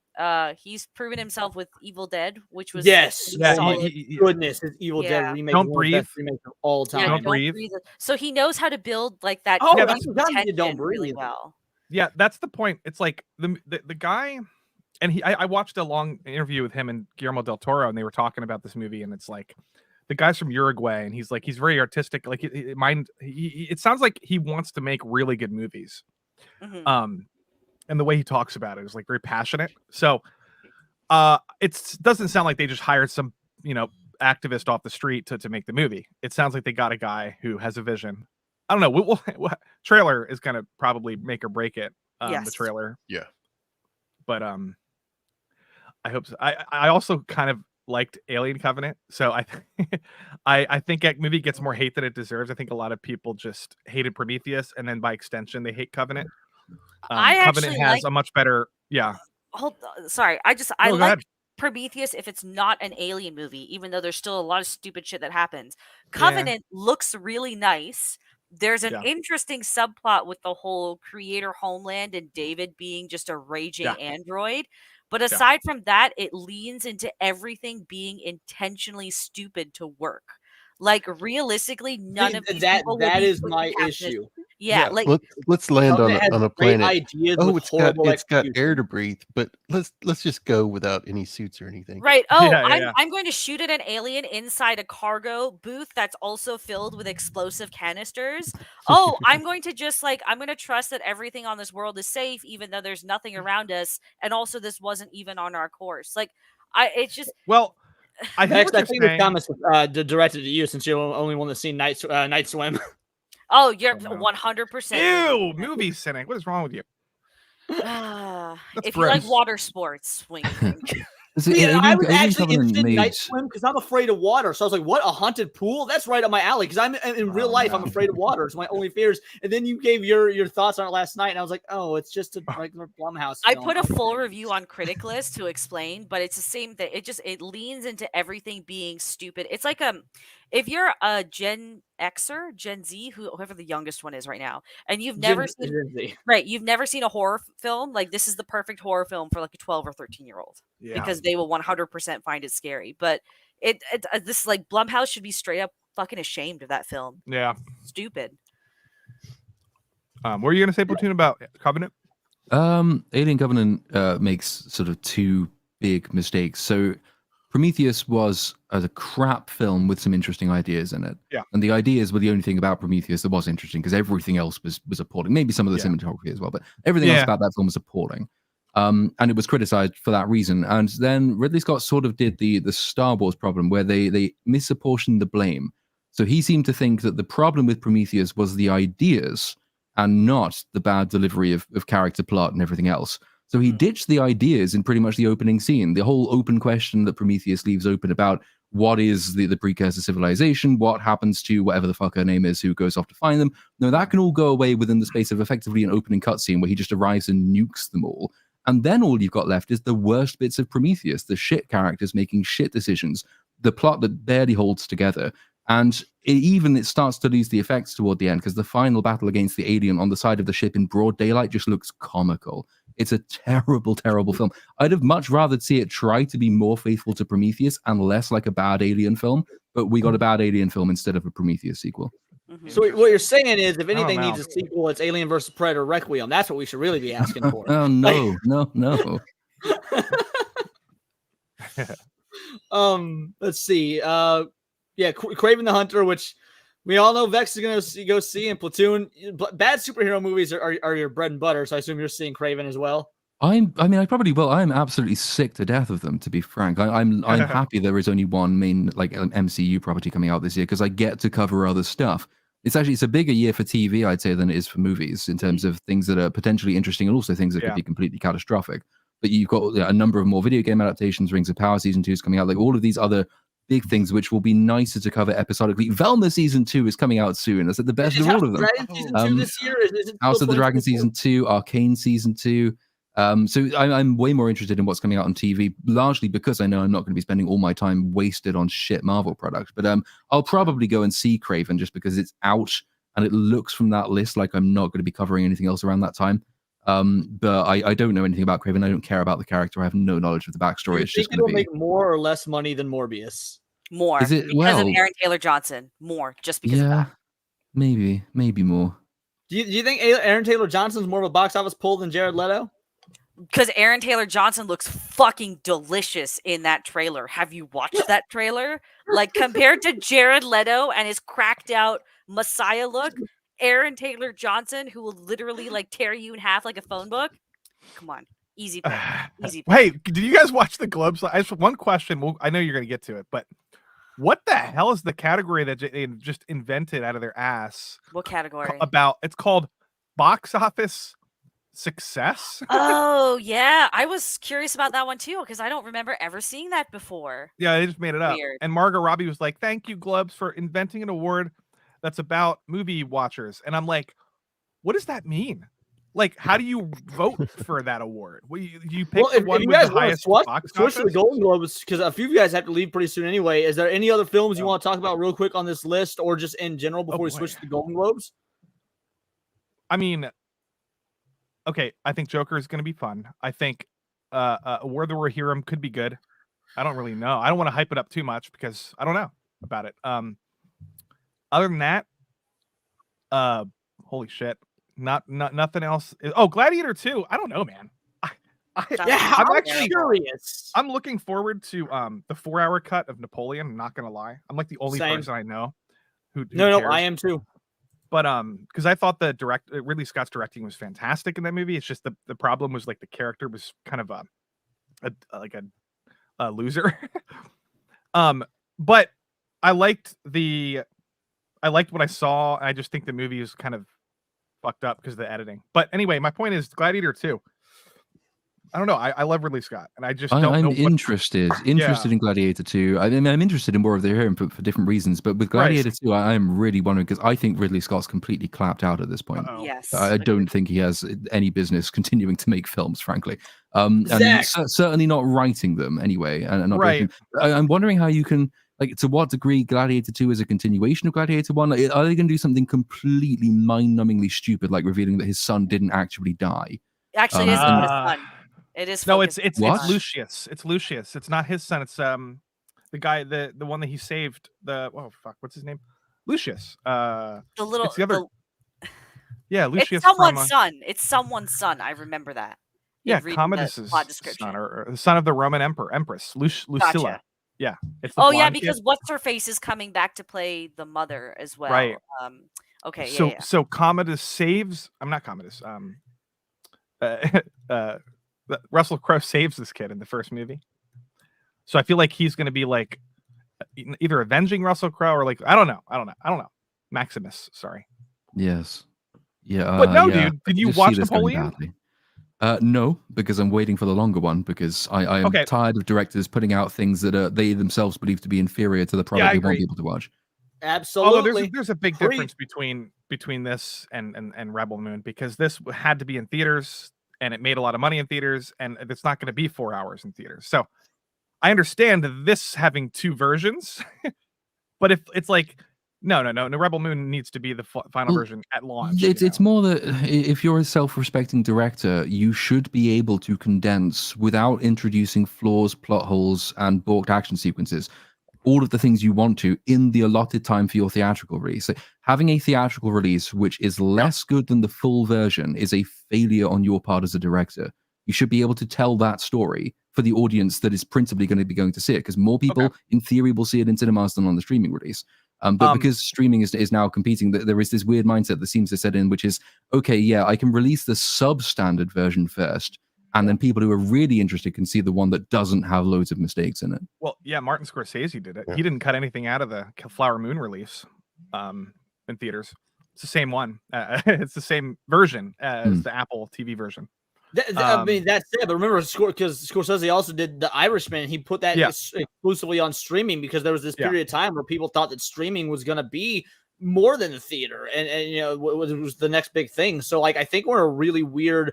I don't know how much of the blame to put on the director for directors in general for not knowing the future of this changing media landscape.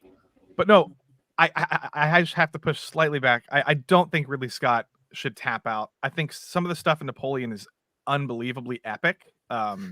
And it's like, it's just as good as anything in Kingdom of Heaven in terms of like some of the battle stuff. Some of the chemistry and the acting between Phoenix and his wife is brilliant. The problem is people had a issue with his portrayal, not necessarily the directing, the writing, the chemistry is, I love it. I think it's awesome. I don't know much about Napoleon, so maybe maybe that's why I didn't quite care. No, yeah, I've heard that the more history buff people really dislike the film. I've also heard criticisms made of the battle scenes, for example, as well, about the way that they're staged and shot and all the rest of that. Like, I've not seen it, hence not giving a complete opinion on that. But I don't know. Yeah, I would still much rather see the full thing than judge it in its completed form, I think. Yeah, Steel Studios asking if you've seen Waterloo, Lofty. Back in the day, I saw Waterloo. I don't remember. Same thing with Glory. I don't remember almost anything from those movies. But no, I should watch. One thing I would say that I do quite admire Ridley Scott for, which is that he really, really, really pissed off the French. So at the very least, there's that. He did. But, all right, Goldie and Platoon. Real quick, is there any other films you want to cover? And then I'll give the two I will before I send you guys off. I will just quickly graze over some. So Beetlejuice 2, I'm intrigued because I love everything Tim Burton. I'm an absolute big fan of Tim Burton. The second Joker movie, I know you and me, Leon, were having a discussion about how the second one and the entire premise of the second one will, of course, damage some people's views of the first one. But I'm willing to see it. I'm not flat out against it. I used to be someone who thought that I was against musicals, but then as I've continued to watch, media, and I've come across just musicals, and naturally, I've actually found myself thinking, you know what, they're all right. In terms of the Karate Kid, I think for a lot of people, how well this movie will come across to them will be how they treat the connection to Cobra Kai, if they just completely disregard it or sort of, put some threads in there that sort of link the two together. And Sonic 3, I mean, the Sonic films aren't great. I mean, now that I've seen Super Mario Bros. And I can sort of make a comparison between the two, I wouldn't say that Sonic is like absolutely amazing. It just seems to be incredibly mid and okay. Like if you watch it, you have a good watch, but it's not going to really have a lasting impact. So I think number 3 will probably follow that trend. So I'm willing to give it a watch, but there's none that I'm really like day one I have to be there. Yeah. Nope. Yeah, the only film I'm going to be day one for 100% without having to review it afterwards is Nosferatu in December, and it's not even on this list. Oh, there's a bunch more. I mean, the other day, what did I say? There's. I mean, I'm gonna day one Mickey 17. I'm a day one. Argyle's on this list. I am gonna day one Sonic the Hedgehog 3, but that's because like as a Sonic the Hedgehog fan, it's one of my favorite IPs of all time. I adore these movies. I know that objectively as films, they're relatively mid-tier, but as Sonic films, they do everything I want Sonic films to do. So I have no doubt 3 will be the same, and I will love it as a Sonic fan. Yeah, I hope it has more Sonic stuff than the others. And then I'm right there with you on Beetlejuice 2 as well. I actually have a lot of hope for Beetlejuice 2. Is it because you also simp over what's her face, or actually you think it's going to be? I do really like Janet Ortega. That's true. I mean, I've grown to really appreciate her, but no, I simp over Beetlejuice. I've got the entire musical on vinyl behind me. I love Beetlejuice. But there are other films that are not on this list, like Steve. I mean, these are a little bit more like not franchise movies, but like Steve McQueen, the guy who did 12 Years a Slave, has a new period piece movie. I think it's a war movie called Blitz. Nosferatu, Megalopolis is a new Francis Ford Coppola movie I'm excited about. Kinds of Kindness, the guy who did Poor Things, he has another movie coming out next year, so that's going to be good. This year, or this year. We're already 2024 now, buddy. There's a Platoon's got Platoon and Goldie had to bounce. Go I ahead. want to give them their sign off. So Platoon, tell the people who you are, what you do, where they can find you, and again, thank you for coming to my 1-year celebration. No, thank you again for having me. Little Platoon on YouTube. Second channel is Lost Chord, which might get some more short stuff coming up on it this year. Not presently working on anything. I'm jumping over to another stream, which will be going once this one finishes. So once you're all done, come and join us with Echo Chamberlain for whatever the hell he's got planned. I didn't read the brief. There'll be stuff coming. Probably we'll be covering whatever that thing is that's coming out today. Echo, that's the one. And otherwise, just the usual film reviews, TV stuff, and the rest. Technically it's tomorrow for me. It's like early hours tomorrow. Yeah. Oh, awesome. Well, man, thank you. I truly appreciate it. Everyone, if you haven't followed Little Platoon, check him out, as well as again his second channel, Lost Core. I will also throw that in the chat in just a bit. And man, good luck on your second stream, and thank you for again and helping inspire my first year on YouTube. You have a great rest of your day, bud. Thank you. You too. Yeah, good be to be ready on on stream your with you. with Echo Chamberlain. That's all you could expect, because that's what threw me off. Oh, good. Okay. I'll go and read it in the 30 seconds I have. Right. Bye, See buddy. you in a bit. Bye. Hey, man. Later. And Goldie, same to you. Tell the people who you are, what you do, where they can find you. Tell them how much you hate Modern Who, just whatever you got. Well, first of all, thank you for inviting me to your 1-year anniversary stream. It's been great. I know that you will soar through this YouTube sphere. You will grow massively in a short amount of time. I mean, you've already grown so much in this first year, so I'm sure you will do well. But in terms of me, yes, Golden Age Geek, you can catch me ripping into modern Doctor Who. I shall be doing more of that this week, and I'm tempted to do a video on all of this Star Wars controversy involving the new director for the Rey movie. So I'm sure I will make a video about that as well. But it's been a great stream. It's been nice talking to all of you, giving our thoughts on the movies for 2024. And that's pretty much me. Hey, well, thank you much, man. Those were incredibly kind words. I appreciate it. Again, you didn't need to do it. You need to be here. You and I, we found each other on the internet at one point, and I think it was over Doctor Who. I was like, hey, this guy knows a shit about Doctor Who, and I'm a big Magic the Gathering fan. There's a Doctor Who Magic the Gathering set coming out. Maybe he can help me with how accurate these cards are. And that was a fun stream. We've gotten to know each other better since then. We've streamed together multiple times, and man, anytime I need some Whovian expertise, you are my go-to. So thank you very much for that. And guys, check out his channel. It's great. He does a lot of similar content to me, but it's much more bite-sized. They're about 4 to 6 minute videos. And so if you're on the go and you want to get some less angry ranting and more just here's the facts, then Goldie is the way to go. So thank you much, bud. You have a good rest of your day. You too. Bye. Yeah, bye. Alrighty, so who wants to, speaking of Golden, who wants to talk about the Golden Globes? I've got the Golden Globes awards up, and I won't lie, I tangentially kept up with them last night. I was more watching Twitter updates or X updates as opposed to actually watching the Golden Globes, because I'll be real, I hate, I'm a big stand-up comedian fan, stand-up comedy fan. I love stand-up. I loathe Joe Coy as a comedian, and when I heard he was the host, I was like, I'm out. I'm not going to watch it just because of him. I had never heard of him before. He is one of the worst modern comedians. He is like, he's not funny. Not only is he not funny, Carlos Mencia is a joke thief because he's not naturally funny, and even Carlos Mencia's original jokes are better than Joe Coy. Yeah, the guy's not. The guy didn't do anything. Even left-leaning people on Twitter were like, Robert Downey Jr.'s acceptance speech was funnier than anything that Joe Coy said the entire. Apparently, Jim Gaffigan was funnier than Joe Coy, and that's impressive because Jim Gaffigan is a one-trick pony and has been for a decade and a half, if not more. He did say. Oh, sorry. Go ahead. I viscerally hate these shows. Any kind of award show, it's just a bunch of self-absorbed people stroking each other's egos. It just makes me sick. Joe Coy died of that. I like the fashion. That's why I generally will just. Oh yeah, you were all over Gillian Anderson's vagina dress, weren't you? You were like, it was a fish. She looked like a fish, bro. Then Gillian Anderson, Karen Gillian. There we go. She had a fish dress, and then that fucking dumb bitch Gillian Anderson had a vagina dress for Image for brand reasons. There we go, is what she said.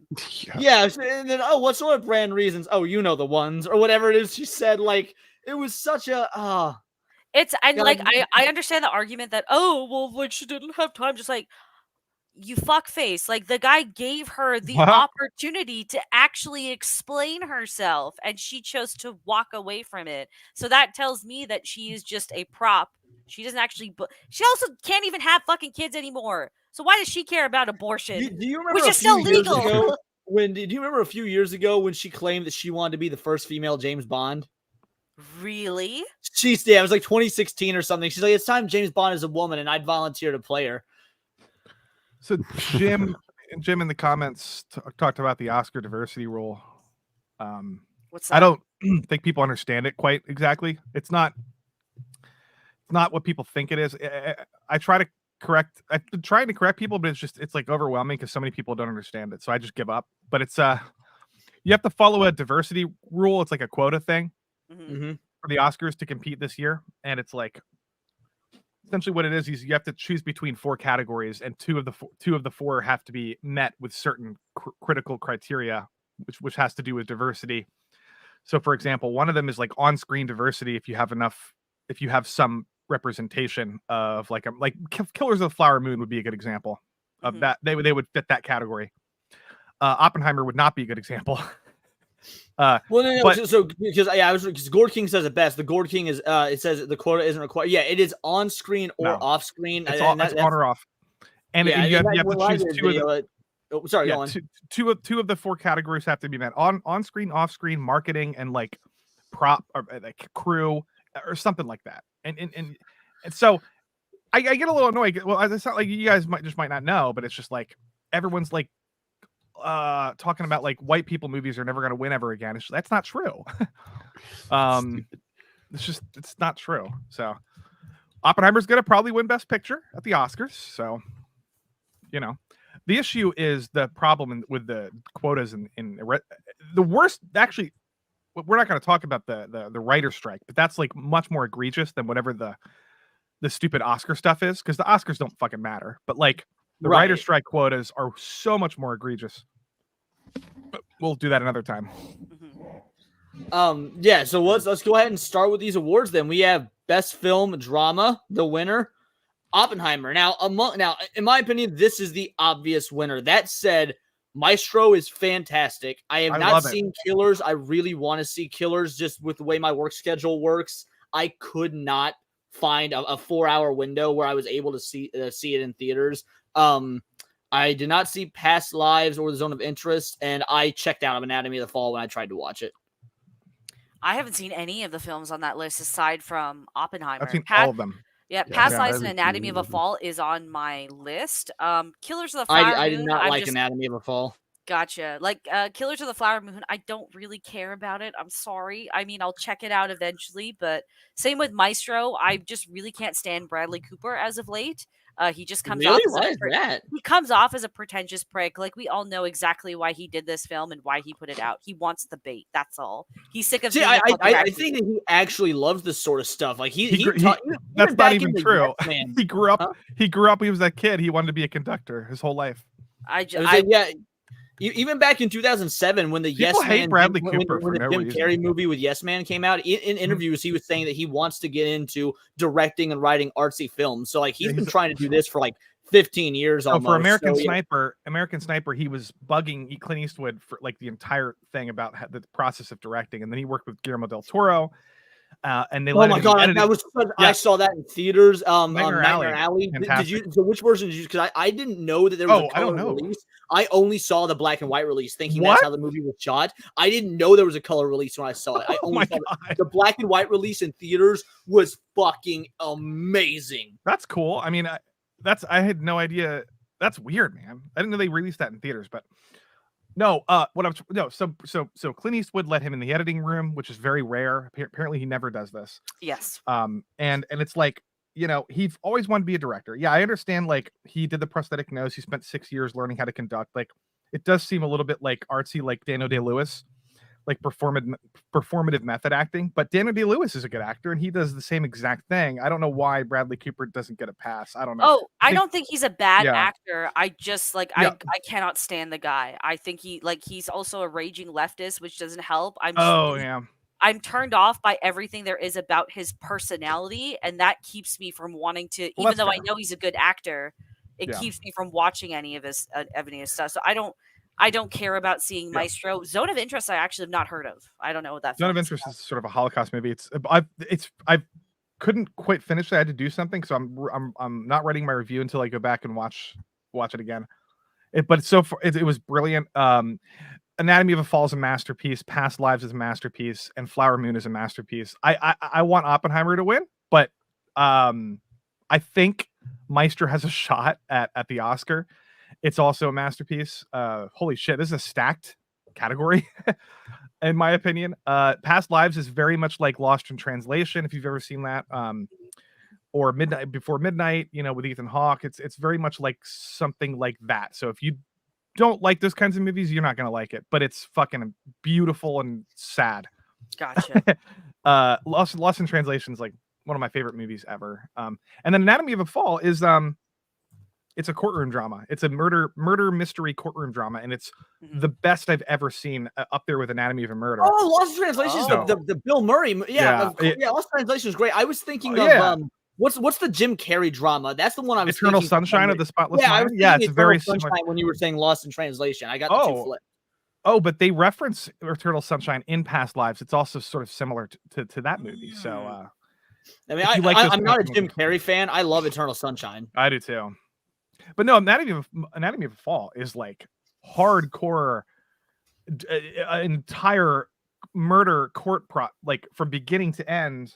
It's so involving and deep, and the process, like the courtroom drama is insane, and like the French courtrooms the court system in France is weird because the witness is allowed to cross-examine the defendant, and it's like doesn't quite make sense, but like we don't do that here in America, but it sets up for a totally different dynamic, and the writing is brilliant, the acting is absolutely incredible. I don't know what you didn't like about it, Leon.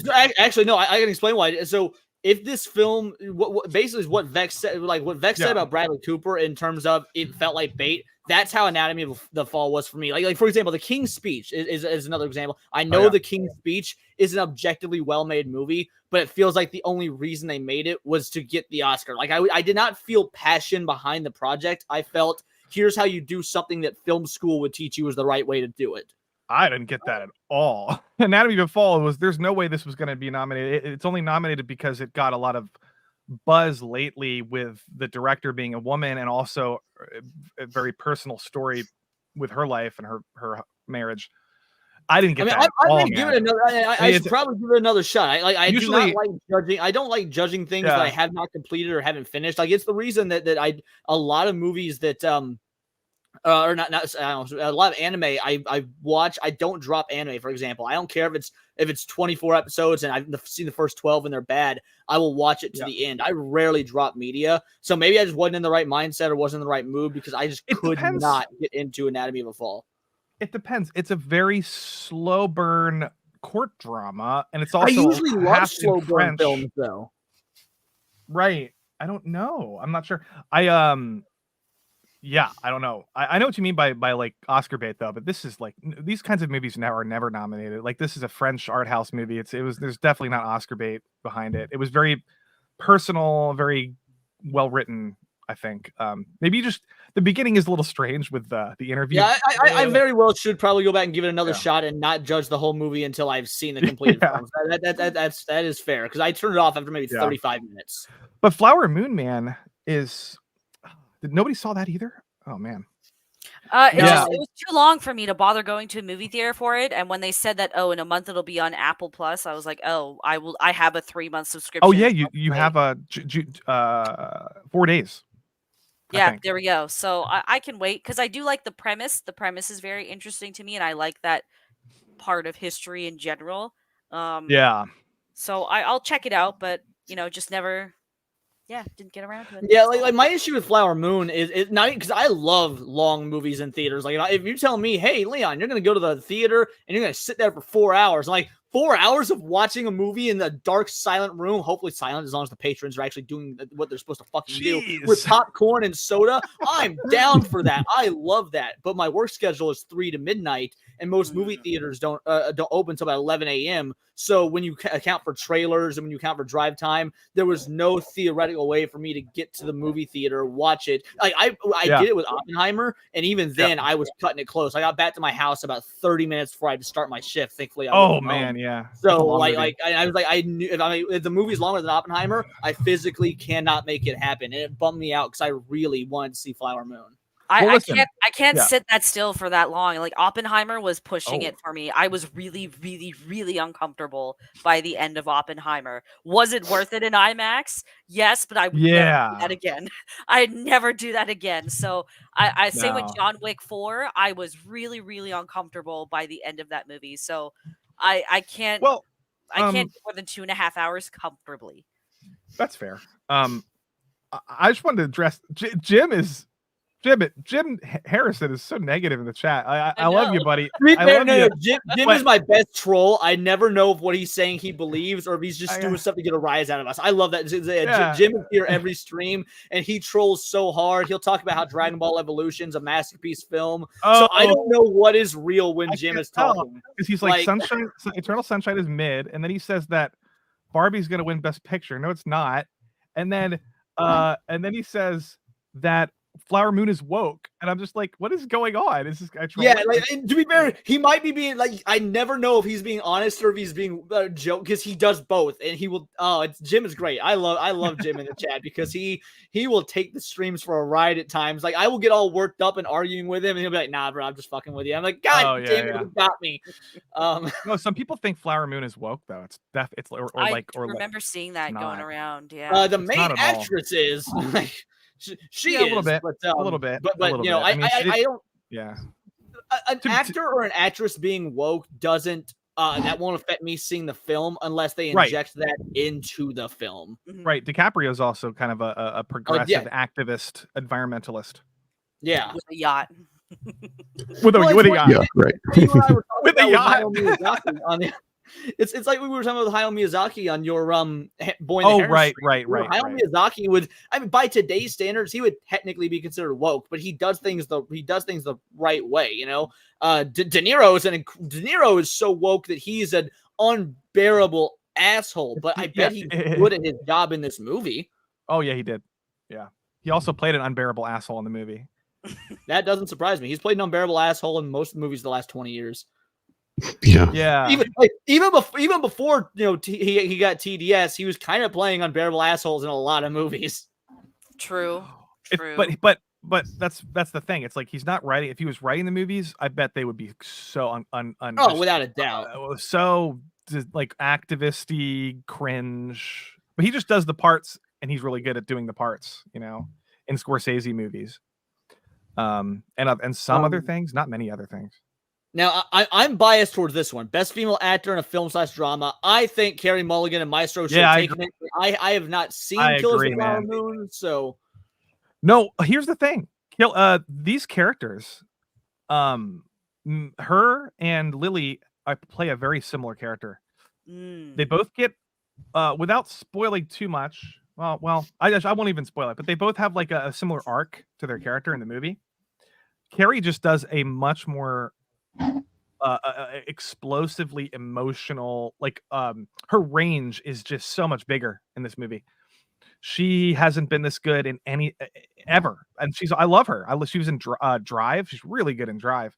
Wait, Lily Ryan Gosling? Drive? No, Carey Mulligan. I was about to say. Okay, I thought it was okay. Sorry, we're back on track. Yeah, Carey Mulligan. I thought because you were like, yeah, this is the best. When you said this is the best I've ever seen her, I thought you just said Lily Gladstone. I was like, I've never seen her before ever. So Carey is has more emotional range in Maestro because of what she has to go through, and then Lily has good emotional range and she's amazing. But like, Carey should have won in my opinion. Now Lily, I understand people voting for that character. I don't know. That's just my opinion. But also, she's Native American. They've never had a an award, so that's probably part of it. But she also is really good, so it's hard to say. Gotcha. But yeah, the Sandra Huller is amazing. We're gonna stop it because look, this is a very anti woke pro patriarchy stream, so we're just gonna skip past best female. Now I don't give a fuck. Like if you Well, lucky the to be rest. best female. I mean, Sandra Huller in Anatomy of a Fall is almost as good as Carey Mulligan. I think she has like a Is 5-minute Sandra long Huller monologue. the main girl in Anatomy of a Yeah, Fall? Okay. she gets sort of accused of something, and it's crazy what she has to do with her acting. Greta Lee in Past Lives is heartbreaking. She was also in The Morning Show. I don't know if you guys watched that.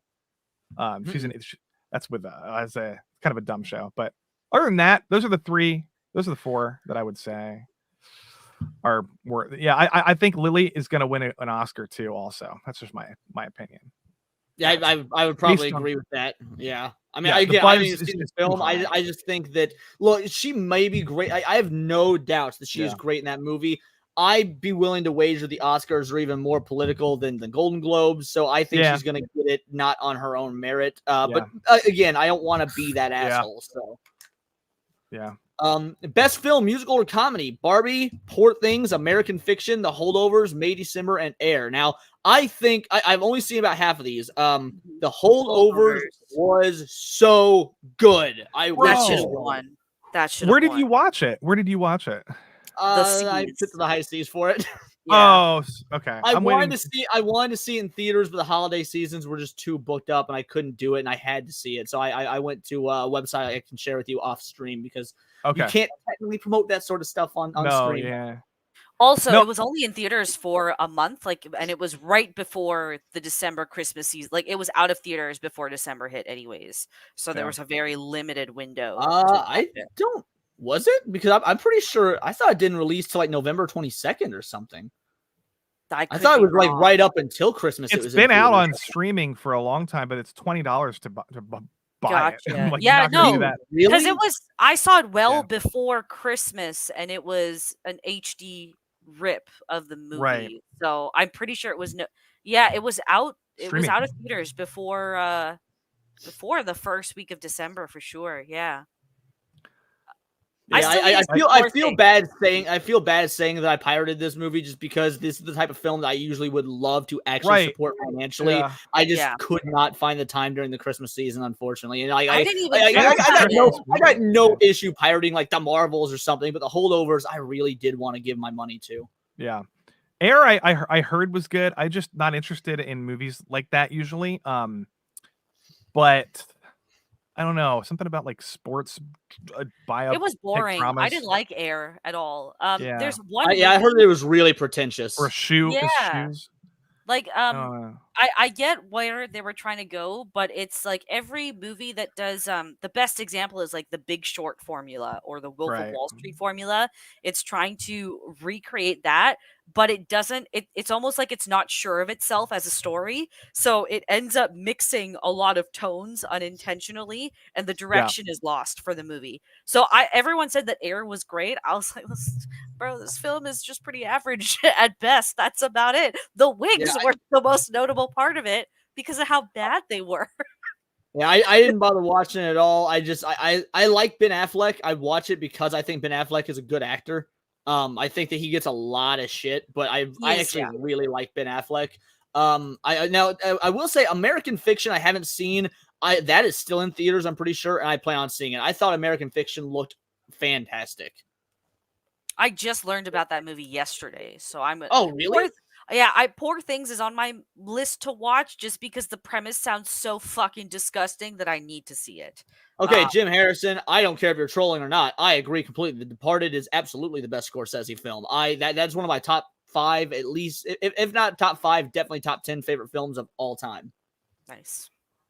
Sorry, continue what you're saying. Yeah, I love when people bring up Departed. That's fine. I haven't seen May December either, just because I don't care about Natalie Portman. She turns me off of films more than anything.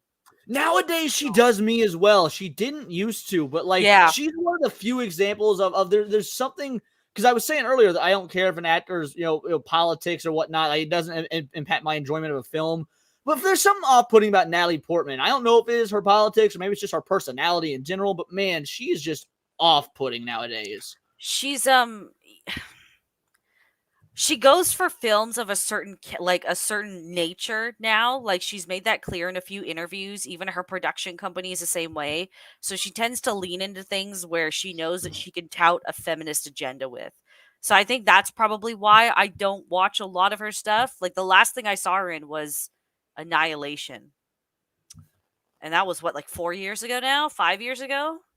White Bear, Air isn't really about Michael Jordan. From what I've heard, he doesn't even really appear in the movie. It's about how Michael Jordan was raised and how the Air shoe, the Michael Jordan brand shoe. No, it was just how became Nike got the brand, not the brand, the got license. the market back for shoes because they were tanking, and then they decided to make Air Jordans, the shoes, and that's what saved Nike. That's what the movie's about. One thing I heard about the movie is that it completely disrespects Michael Jordan's father. Like, and when I say, I don't know if it's true or not, but when Space Jam gives more credence to Michael Jordan's father, holy shit, you must have fucked up, because people can say what they want about Space Jam. I love the opening scene of that movie because I'm a big Michael Jordan fan. I was born in the fucking 90s, so like I idolized Michael Jordan growing up. And that opening scene in Space Jam where you see him like taking the shots and his father's trying to tell him to go to bed. He's like, all right, one more. All right, shoot until you miss. Like, it's such a like wholesome, it's an entirely different scene than the entire rest of the movie. It's actually like a I don't know. I could go on and on about how much I love the opening scene of Space Jam. No, please tell us more. It's so weird. It does not fit with that movie. Turn my dad to a Michael Jordan fan. But I mean, also, what was that documentary that they did recently about the Chicago Bulls that was really, really good? Why am I blanking on the name of it? Not sure what you're talking about at all. So I'm sorry. Yeah. It's gonna kill me. Hold on, now I've got to Google it because it was an amazing documentary.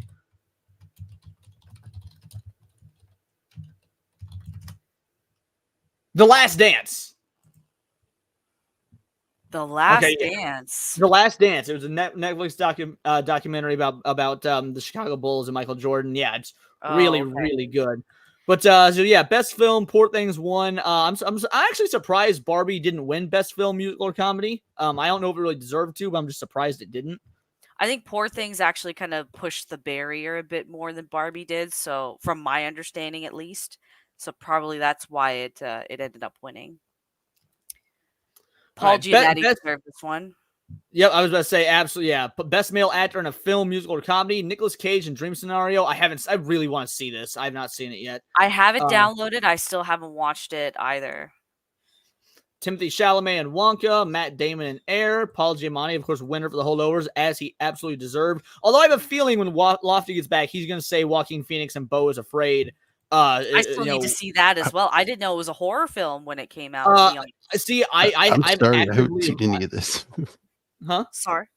Sorry, I haven't seen any of this. You're good, bud. I haven't watched Beau is Afraid because as somebody that does I've actively avoided this movie because I have genuine mommy issues, and so I don't know if I can be able to handle this movie. Is that why you like women that can beat you up? That might be it. I don't know. Like my mom was a druggy abuser who ran out on me when I was 10 years old. Like, I can't handle movies about moms and whatnot. It just doesn't. Oh, shit. So I can't really. Yeah, I actively avoided Beau is Afraid. I've seen my mother. I met up with her one time when I was 18 years old, and was not. We were pretty incompatible. So I haven't seen. Yeah, you might not want to watch. So yeah, I've actively avoided Beau is Afraid for that. Mm-hmm. Beau is Afraid is amazing. It's in my top 10. It's very weird. I don't recommend it.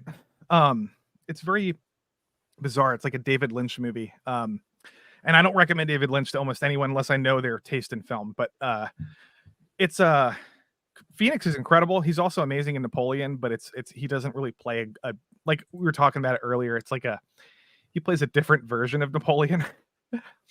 But I think he's better in Beau is Afraid. Fantastic, disturbing nightmare dream. Basically, the movie is about a guy with massive anxiety, and his anxiety manifests as almost an alternate reality. Like, he thinks things are happening when they're probably not, and it's the guy who did Midsummer and Hereditary, so he's very sort of artsy with his like Ari Aster, Ari yeah. Aster, yeah. Ari Aster, and he takes Which there's hot parts take, of- I can't stand Midsummer. I thought Midsummer was shit. It was shit. Yeah. I agree. but Hereditary is really good. But yeah, Great, phenomenal film. yeah. But no, he should have. I think he should. Nicolas Cage in Dream Scenario is so good. You didn't watch that one? I haven't. No, No. It's on my list. I haven't seen it Yeah. yet. I really want to. It's pretty good, man. It's very disturbing, and Yeah, but that said, from what I have Giamatti's definitely gonna this- win. This is a deserved win. Paul Giamatti for the holdovers was an absolute deserved win. There's That's a picture of him at an In-N-Out Definitely. burger with his I saw Golden that. Globe after the show, which I thought was really adorable. Bro. That's adorable. He was interviewed before, and he talked about really wanting to do more horror. He likes horror, Mhm. and he wants to be in a horror movie. He likes Texas Chainsaw Massacre, the original. So Really? he's he's a big horror Did fan. you ever see that In a movie where horror. he played? Yeah. It's the movie is far better than it has any right to be. It's him and Vince Vaughn, and Vince Vaughn is Paul Giamatti plays Santa. Yeah. Oh no. And I think it's called like Jack Claus or Fred Claus. So Vince Vaughn plays Santa's brother, who's like an alcoholic burnout, and he comes. Oh, it's such a. It's one of those just like sort of wholesome family Christmas movies. You get what you expect, but basically you see Vince Vaughn as this, alcoholic loser burnout that has to go spend time with his brother Santa at the North Pole and learn the lesson of how to be a good person because Santa's being audited and he could get his license taken away. I'm pretty sure Kevin Spacey is the auditor, if I remember right. It's such a weird movie, but Paul Giamatti is probably my second favorite on-screen Santa after Tim Allen. Tim Allen's a good one. Interesting. All right, best TV series drama, and Succession was the winner, but we had 1923, The Crown, The Diplomat, The Last of Us, The Morning Show. You brought The Morning Show earlier, Lofty, so what do you think about this? Because I don't watch a lot of TV. I watch movies and anime almost exclusively. So Okay. I watch a lot of TV. I watch when I can. I actually watched The Morning Show, to believe it or not, I even watched, my mom watches a lot of TV. That's probably why. I watched Lessons in Chemistry with Brie Larson. How was that? I was kind of looking to click that. Maybe any good? It's not terrible. Okay. But it's very low effort, like period piece feminist, almost propaganda, but like, yeah, it's kind of like on a scale of 1 to Captain Planet, how much propaganda is it? I mean, that reference lost on all you guys. Okay. No, well, no, I was trying to think because the show does a lot of. I mean, like, look, men, the gender relations back then were pretty bad.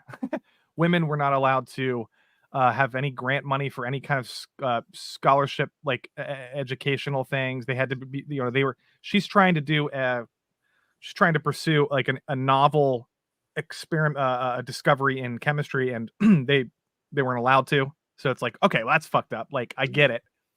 But they lean into it a little bit too much. And then they also do the BLM, not the BLM, the fucking race riots. They do that stuff. It's just, I don't know. It just kind of rubs me the wrong way a little bit. But it's not a terrible show, and she's actually not bad. She plays a very highly autistic person. She has no emotions in the and she can't relate to people socially, and she's not she's just blank slate, but like that's what her character's supposed to be. So Gotcha. Yeah. Anyway, best TV drama. Look, Succession is like 10 times better than anything else on this list. So Lady Aaron, I really gotta watch Succession. Maybe I'll start that tonight. Oh boy, once you get sucked in. What's Succession?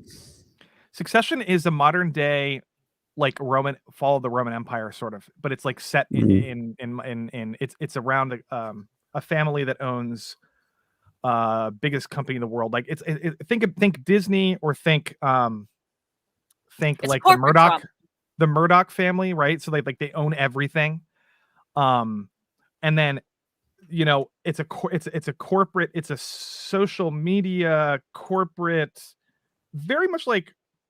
It's hard to explain, man. It's like everything that like is dealing with like modern day culture, like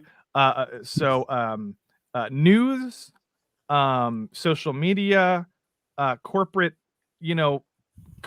conspiracy stuff like that, Me Too movement stuff. It's just it's so Lady good. Aaron D says it's the Sopranos of corporate business, which is a very I haven't seen it, so I don't know if that's accurate, but that would be an interesting. That's a great, accurate statement. Interesting. The Roman Empire analogies go deep. Like their character's name, like one of the characters' name is Romulus, which is the first king of Rome, and his backstory is very similar to it draws heavily from like Shakespeare, from history, and a lot of parallels to like the rise and fall of like powerful people in society. But the reason why the show is good is the acting and the writing. It's like the Sopranos or Breaking Bad. Like it's just crazy. Gotcha. Yeah. All right. Definitely going to be starting that this week. I'll check that out. Check it out. Now we got Best Female Actor in a TV Series Drama. We got Helen Mirren in 1923, Bella Ramsey in The Last of Us, Kerry Russell, The Diplomat, Sarah Snook in Succession, who won, Imelda Staunton in The Crown, and Emma Stone, The Curse. Of all the actresses on this list, I'm going to get flack for saying Helen Mirren's not my favorite. I love her, but I think Emma Stone is one of the best actresses of our generation. I think she is incredible. I can agree with that. She's great. I just much better than Jennifer Lawrence. I've seen Helen Mirren in more British TV than movies or anything. Gotcha. This is Helen Mirren doing like an American, I think. Yeah. Or Southerner. Yeah. Southerner. I have to ask this because I saw a clip on Twitter today. So The Last of Us, Bella Ramsey is training for season 2 of The Last of Us now. Right, I saw that. And is she transgender? Is it a he actually? No, I think she claims she's non-binary or something like that. So it's like she is a she. If you see the clip, though, I know what you're talking about. Wonder that because she does not have a woman's body in any sense. That's I think it's not. That's not because she's trans. It's because she's retarded. And I'm not even being. I'm not even like she's literally she's retarded. I don't know about that. She's talked about it. She's high functioning retarded. She's like she talked about her. Yeah. Well, so there's some chromosomal stuff. That's why she looks the way she does. Maybe. But she's not like full on Vex Down is talking syndrome. about her boobs. She has no boobs. Like, and it's like it's not even like it's like Kate Hudson, like for flat. example. It's like completely flat. Like Kate Hudson, you can at least tell that there's a bump where the nipple is, but Bella Ramsey has a man's body. Like even the shoulders are man. Yeah, no, I think that's just because she was because she was born like that, because she was born with a chromosomal problem. Her body's probably affected as well. So then, go ahead, Lofty. No, but she identifies as non-binary, non-binary. So maybe, but it's the chicken and the egg thing. It's like I think she identifies as non-binary because her body's that way, not not the other way around. Yeah, I agree with you because I'm just if I'm a lesbian, I'm not going for that. So it just feels like she's an even worse Ellie now. No. Yeah, she's not a bad actress. She's not a bad actress, but very miscast for that role, and I did not like their version of it. I am really glad that The Last of Us took home no wins. Very glad. Yeah, me too. Well, it's not going to at the Video Game Awards where it got Best Adaptation, which is retarded. To be fair, I think because I think Twisted Metal got a lot of praise, but I haven't watched that. But I'm not watching in terms of nothing should have beat the Mario movie for Best Adaptation for a video game. It was literally watching the video game. Yeah. I haven't seen the Mario movie. So I think I had. Yeah. Okay. That's fair. Jim, I agree with you. Pedro's Joel didn't make any sense, especially when his accent would slip several times in an episode, which is great. I didn't have a problem with Pedro. That show to me is pretty good, actually. I feel vindicated with all this modern day Pedro hate because I've hated Pedro way before it was like he was like all woke and stuff like that. I've never liked Pedro Pascal. So even in Narcos. Yeah, I do. I didn't.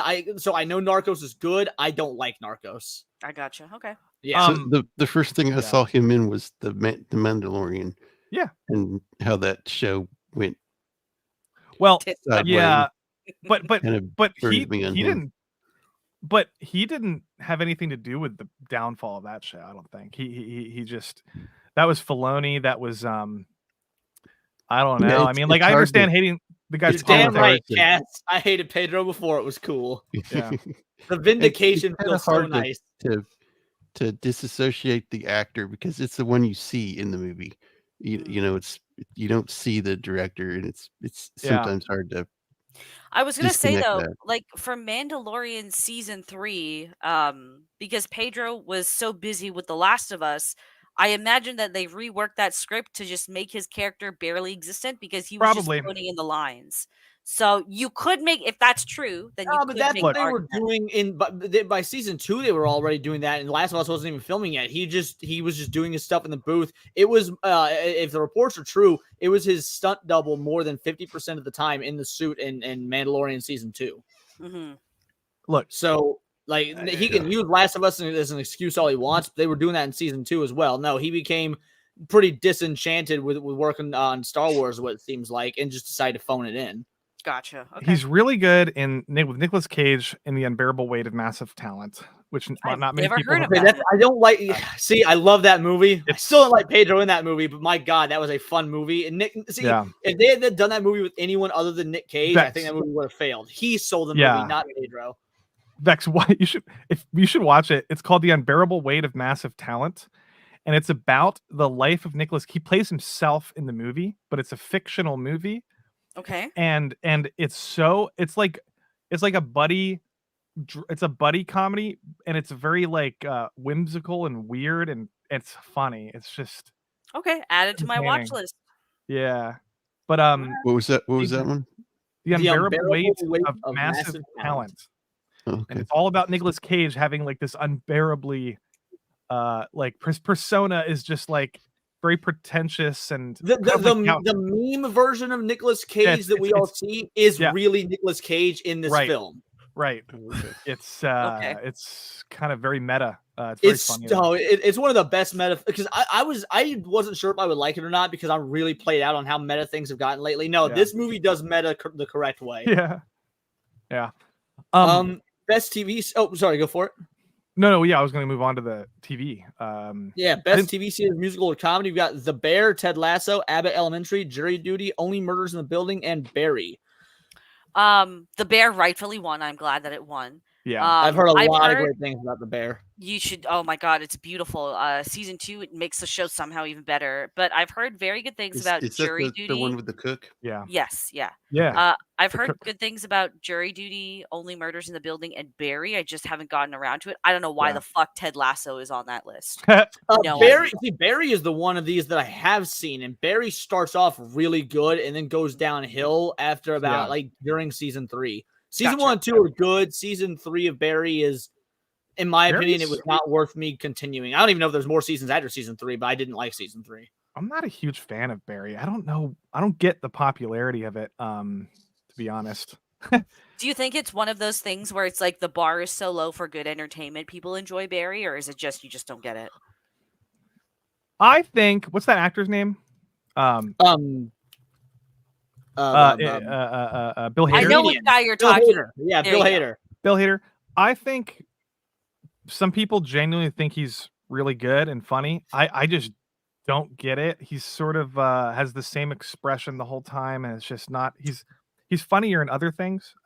Yeah, and Bill people like Hader was like he was the last good Saturday Night Live cast member. Like when the show started to go downhill in the 2010s, he was the saving grace of SNL. And so I've followed his film career and really enjoyed him in movies. I'm starting to like him less and less as time goes on, though, because I just don't think he has a lot of comedic range when in long form comedy. Like when he's doing quick skits on SNL, he's great, but I'm starting to really feel his long form stuff is weak. I think Vex is right. I think there's a lack of this year, especially like Succession is like way above everything else, and it's like I remember a couple of years ago when we had.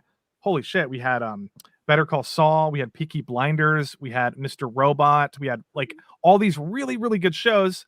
You bring up Mr. Robot when you entered the stream talking about how much you didn't like Rami Malek. Oh no. Well, he's good in that, I think. But that show's fantastic. But like like now is like, I don't know. Right now is a kind of a dull time for television. I don't think anything's very good, really. Murders in the Building is kind of funny, but it's also very forced, stupid, dumb comedy. I don't know. To Gord King's point, though, like I would have put maybe He's not a good leader. Futurama would be a good musical or comedy to put in there too, because I think for an 11th season after so many years, it was actually pretty solid. I would much rather see that. Much better than it had any right to be. It still is weaker than any of the previous 10 seasons, but Futurama is probably my favorite show of all time that's not anime. Like doesn't matter if it's live action, cartoon, or Futurama is my favorite show, and I was dreading season 11, and I was pleasantly surprised. Me too. Yeah, I think you're entirely correct. Yeah, Futurama. There's other options that could go there instead of Ted Lasso is the point I'm trying to make, because even in the 3rd season, there isn't really comedy anymore. It's literally just propaganda. That's all it is. You don't laugh. Oh, Jim, don't get me started on that motherfucking Animaniacs reboot that was one of the worst things of all goddamn time. Or are you saying, do I like original Futurama better than Animaniacs? Yes, I do. I love the Animaniacs, but Futurama's my king, baby. So limited TV series is more interesting. Animation doesn't get the same kind of automatic consideration. It isn't respected as much. Unfortunately, I have to agree. Yeah. I agree. Yeah. I agree. I think Boy and the Heron should be nominated for Best Picture. It's just my opinion. Yeah, to be fair, it wouldn't be unheard of for something Miyazaki related to be nominated, though, even in next to a bunch of live action stuff. So, all right, Best Limited Series: All the Light We Cannot See, Beef, Daisy Jones the Sixth, Fargo, Fellow Travelers, Lessons in Chemistry. I didn't realize Fargo was considered a limited series. I mean, it's an anthology. Yeah. Is that why it's considered limited? Okay. Yeah. Because it's a new cast every time.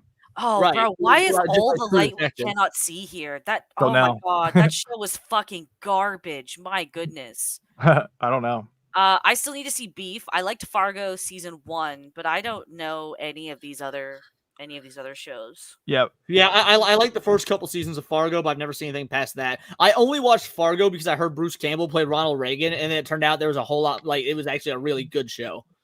Mm-hmm. Mm-hmm. The Continental should have been in Fargo here. season 5. Oh, maybe. Should have been in there. I completely agree. Yeah, that was one of the few TV things I did watch. I think the Continental should have been here, but especially since it is a limited series and like what they were able. I don't understand the hate for the show. Yeah, you're right. It's because Mel Gibson's in it. That's literally all it is. Because Mel Gibson was in the Continental, people threw a fucking fit. The show is objectively good. Like, if I can set aside how woke Pedro Pascal and Lily Gladstone are and what stuff that's in it, you should be able to set aside your hate boner for fucking Mel Gibson to appreciate barely in the show, by the way. Yeah. Right. Beef is another like far and away better than anything else here, except Fargo season 5 is really, really good. Interesting. Okay. But Beef is just so perfect. I don't know, Gord King. I've seen season 1 of Fargo, and while it's amazing, I don't think it comes close to True Detective season 1. I think True Detective season 1. That's my point right there. Yes, you're right. That is the best season 1 of television history, in my opinion. No, agreed. Both of these shows, Fargo and True Detective, are phenomenal. Like Billy Bob Thornton in Fargo season 1 is ridiculous. I love that guy. I actually usually hate Billy Bob Thornton, and I didn't mind him in Fargo. But True Detective is fantastic. Season 1. I've seen the Fargo movie. That's about all I've seen. Oh yeah, well, it's similar, except every season of Fargo has some weird supernatural element that they introduce, which is interesting because that they don't do that in the movie. It's in the same, like, it is based on the same material as the movie. It's like a spinoff of the movie. I don't know if spinoff is the right word, but it's set in Minnesota, and they do the whole like this is a true story. We tell it exactly as it was told. Like they kind of trick the audience, and it's very similar. But like there's these weird supernatural elements. Like there's spiritual stuff from the Bible. There's like alien things happening. Like it's very subtle, and it's not part of the main story, but it's like it's so cool, man. I don't know. So we got cinematic box office achievement. Does that mean just the movie that made the most money? Is that what that is? No. Yeah. I don't understand it, but Barbie won. I don't either. But it didn't make more money than Mario, so I don't understand. I'm confused about. Well, no, I thought Barbie did make more money than Mario. Oh, did it? Yeah. Barbie ended up crossing 2 billion, and Mario topped out at like 1.6 billion. So yeah, Barbie ended up making more. That said, I actually thought the Eras Tour was the one that was going to make the most money. I thought that's not what I wanted to happen, but I thought that's what would happen. I mean, if we're talking about here's an award for making the most money, then I guess it's just objectively correct to give it to Barbie. But Barbie made 1.4 billion, and it beat Mario. Barbie made 1.4. Yeah. Well, yeah, Mario did make more. What the fuck? No, Mario made 1.36. It was like I thought it made one. Okay, I thought Mario made 1.6. Okay. Yeah. But that's the dumb award. Point? Yeah, what's the point of this? Well, Margot said that it's a award that was made to celebrate like fans, and she talked about how people dressed up to go see Barbie. So maybe it's like cinematic and box. Maybe it's like dressed up to go see Mario. Just throwing that out there. Which movie inspired people the most to go out to the theater to watch it? I guess I don't know. Yeah, go watch my Mario review, people. I'm literally in full Mario costume fresh out the theater. Like I was straight up went and But the cannolis went in costume too, and they did their review in costume. Oh, did they? That's awesome. I don't think I knew the cannolis yet. Oppenheimer had a bigger box office than like fucking Spider-Verse, and I don't understand that award at all. It wasn't even he is nominated. Okay, you're right. My bad. Yep, it's right here. How much did the Taylor Swift Eras Tour make? Actually, I would imagine that blew out all of those. I don't know how much it made total, but I know that it pre-sales for it outsold Avengers Endgame. Yeah, that's what and that was over $1 billion, right? Yeah, I don't know if Avengers made over $1 billion on pre-sales, but it still killed it. Okay, gotcha. They made a category up so they have another reason to jerk their circle. Easy enough. Yeah, fair enough. Yeah, needed Barbie to win something other than best song. They can say on the DVD cover now, 3-time Golden Globe winner and one of those. Yeah, right. The best original song, "Addicted to Romance," which was in "She Came to Me," "Dance the Night" by Caroline and Dua Lipa, and that was in Barbie. "I'm Just Kin," which should have won. "Peaches," thank God it didn't win. Road to Freedom, and Rustin. I've never even heard of Rustin. I didn't know Lenny Kravitz was still making music. What Was I Made For by Billie Eilish and Phineas and Barbie. I'm sorry, I don't give a fuck about that. Yeah. I'm Just Ken was just like, it's not only is it like beat wise, it's very catchy, but lyrically it hits the notes of inspirational, comedic, and it was a cultural phenomenon. Yeah, I don't understand how that did not win versus a Billie Eilish song that I can guarantee you nobody knows the tune of. I know. I don't know. I think the people who voted were like, Eilish is annoying. Yeah. I think the people who voted just thought the Ken song was dumb, so they didn't vote for it. Like when it comes to "I'm Just Kin," that's the first video of yours I ever saw, Lofty. I'd watched your streams. God. I've actually been watching your streams since well before I had a channel. Just fun fact, but I had never watched one of your standalone recorded videos until your "I'm Just Kin" video, it blew me away. You mean the music? Your cover of the song, your cover of the song. That was fun. I also did a Peaches cover. Wait, did I? Yeah, I did. With Barbie. Oh, I didn't know you did a Peaches cover. I haven't put it on YouTube yet. Oh, okay. But I replaced Peach with Barbie. Best original score. Now, I completely agree with this based on what was nominated. However, I have an unpopular opinion in that I know Rebel Moon gets a lot of shit. I understand it. I actually think Rebel Moon had the best score of any movie I saw this year. I think it's up there. I agree. That was the only redeeming part of Rebel Moon. I don't remember the score. I'll have to go back and listen to YouTube, maybe. It was by Junkie XL, and he is never disappointed with a score before. So I'm gonna have to agree with you there, Leon. I don't know if it was my best. Hey, thank you, Panthera. Thank you very much. I completely appreciate that. You didn't have to. I know my membership's working on getting it out there. I'm working on a Discord, and I'm working on. There's going to be about a 30% merch category when I have merch coming out, and then I'm going to be having my members choose certain topics for my live stream. So hang in there. Thank you for becoming a member. I will get my membership stuff out in more increments very soon in this year. Yeah, that's my 2024 goal. Honestly, one of them. Membership stuff. I have enough members now where I need to start doing that.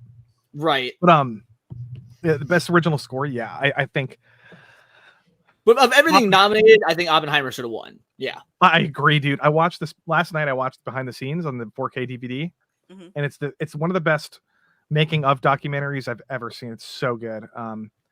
And they talked about the score, and it's weird, man. Christopher Nolan was like heavily involved in it, and they went with like violins, and then they like started introducing some more. It's crazy. I can't even talk about it. I'm not a very good music person, but it's just beautiful. See that's one of the things that I look for the most in a film because my background is in music, and so that's one of the things that will always jump out to me. And the montage of when he's thinking about all the particles in the beginning of that movie is one of my favorite scenes of the whole movie. Is the so opening good scene. Like, oh, dude. And all of those things that he's looking at with like the spinning particles are all real. Like they filmed him sitting in a bed. Practical. Like, and Christopher Nolan spinning this thing around in front of the camera, and they capture it in camera. It's so insane, dude. It's so wild. I could spend a whole stream just sucking off Oppenheimer, but just quickly, Joe Hisaishi's Boy and the Heron has my second favorite score. Also a very good score. I completely agree. It's beautiful. Boy and the Heron, I enjoyed a lot of the score when I saw that in the theaters. He's a legend. He did every Miyazaki movie, and those are some of the best. I think he's my third favorite musician of all time, behind Nobuo Uematsu and John Williams. Wow. Okay, fair enough. Really good. Let's see. For best, Jacob best agrees too. See. Bradley Cooper and Maestro, which I think actually gave Killian a run for his money. I think Killian should have won. I agree with the win, but I think Bradley Cooper gave Killian a run for his money. We had Leo DiCap in Killers of the Flower Moon, Coleman Domingo and Rustin, Andrew Scott in All of Us Strangers, and Barry Keoghan in Saltburn. Vex, what do you think of Barry Keoghan? Sorry, Keoghan. He's a competent Keoghan? actor. I think he's got potential. I like him. Yeah, bro, he's so good. He's so good. He's weird. I would actually argue that Barry Keoghan's performance in Saltburn is almost on par with Cillian Murphy's in Oppenheimer. Oh wow. Just because you know what? He really he does genuinely fool you for the first half of the movie really well. He switches between innocent and dark and manipulative very nicely. Wow. And then just that ending scene. And did you see Saltburn? Not yet. Okay. I'm waiting for it to go on sale so I can get it cheaper. Oh, so you haven't seen it? No, because I don't do the high seas thing. I just wait for it to come on streaming for $2 on Hulu or Apple or something. It's on Amazon Prime though. Oh, is it? I thought it was $20 though. Did they update the price? No, it's just on Prime. It's a Prime exclusive. Oh fuck! Well, I'll watch it then. I'll watch it. Yeah. Because I know it's either everyone's mixed on this. This should be a movie that I hate based on what I usually don't like. I know. But I actually really enjoyed it. Really, really enjoyed it. So his performance in that movie is fucking crazy. It's really good. I don't want to spoil it. Did you like him in Inisherin? Because apparently he's been in a movie called Banshees of Inisherin. Yeah, it was the best I movie haven't last seen year. that. Yeah, I haven't seen that, but it's on my watch list. The So masterpiece. I'm gonna see more of his stuff now that I've seen him in. Oh Saltburn. man, He's got potential. Yeah. Go watch that. That's the same director who did in Bruges, Colin Farrell, and all right, that's shot up to the top of the list. And then if there's another one you want to watch called Killing of a Sacred Deer with Colin that was Farrell. A great movie. Yep. Yorgos Lanthimos. Yeah. It's he's creepy in that one. I think he plays the devil or something. Or some kind of possessed kid or something. Yeah. Yep. So just so you know, we usually wrap up at the 3-hour mark, which is in about 3 minutes. Is there any particular awards you guys want to focus on before we wrap up and that we can talk about? Nope. I mean, these are all pretty standard. I knew you'd say Boy and the Heron. So here's best animated film. Let's talk about it real quick. Well, I'm surprised Spider-Man didn't win, honestly, but The Boy and the Heron is a better movie. The Boy and the Heron absolutely deserves this win. I love Super Mario Bros, but we're talking about best animated film. Objectively, I do not think anything this year holds a candle to Boy and the Heron. 100%. Best director, Christopher Nolan, 100%. Even though I think Bradley Cooper did an amazing job. Even though if it's not one of Miyazaki's best films, it's better than anything this It's year or better last year. than anything this year for sure. I don't remember last year, but it's probably still better. But I think it's my top 5 Miyazaki. Honestly, it's very esoteric and sort of meta, dealing with his legacy and like world building. It's not a typical. It's not like Totoro or something a little bit more simplistic. It's got a lot of. It's for fans of Miyazaki for sure. But I agree with Cord King. He says Puss in Boots was last year's best anime. I don't know if it won or not, but I agree that's the best animated film. Yeah. Christopher Nolan. I watched the guys. If you have the 4K DVD or whatever, get the Oppenheimer on DVD and watch the special features. They're pretty crazy, dude. He had to build the Oval Office. He built everything. He built an entire Los Alamos set. It's insane. I don't even know how he directed that movie. Like a goddamn mad lad, because that's what Christopher Nolan is. It's stupidly good. Yeah. But again, Bradley Cooper, not to be understated, that was Maestro was such a well-made film. Yeah, beautiful, stunning. Let's see, real quick. We got. Hey, is Kieran Culkin related to Macaulay Culkin? Yes. Yep, younger brother. Yeah. Huh, how about that? Wallace actor. We don't care about women in this show. Best non-English language film, Anatomy of a Fall. Okay. Yep. Society of the Snow was really good. Actually, sorry, go up one category. Oh yeah. Best female actor. Yeah. Oh yeah. Yeah, I'm glad that she won for The Bear. Same with Jeremy Allen White for male Right. actor. Both 100% deserved.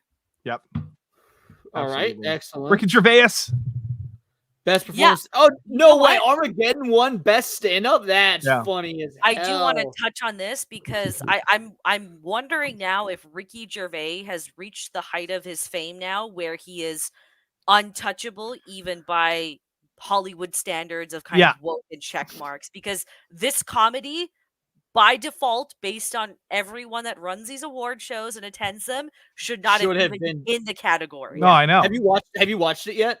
I did. Yeah, that's why I'm so surprised it won. Yeah. I watched that. I waited till New Year's Eve and I watched that and Dave Chappelle's new special back to back. And so good. Well, I didn't love this Ricky Gervais. I thought it was a little safe. It was a little cliche with some of his I don't know. The trans stuff and like the jokes about like woke culture is funny. But I've seen those jokes done a million times. I don't know. It's just not quite as funny anymore. I found the joke that had me dying the most was the one about the African parents and their kid, the fictional child. Like that was funny. That I loved that joke, and I was. But it's now weird. To be fair, since I was watching on New Year's Eve, because I don't drink very often, I was drinking as I was watching on New Year's Eve and having a few drinks. So I mean that all may have impacted because but even when I was finished, it's not his best special. No. I also don't think the new Dave Chappelle special was Dave Chappelle's best, but I think both of them were very worthy of being made. Like they weren't just throw a special out there because we need to keep you relevant, which I have seen comedians do. It's weird that Ricky won, like Vex was saying.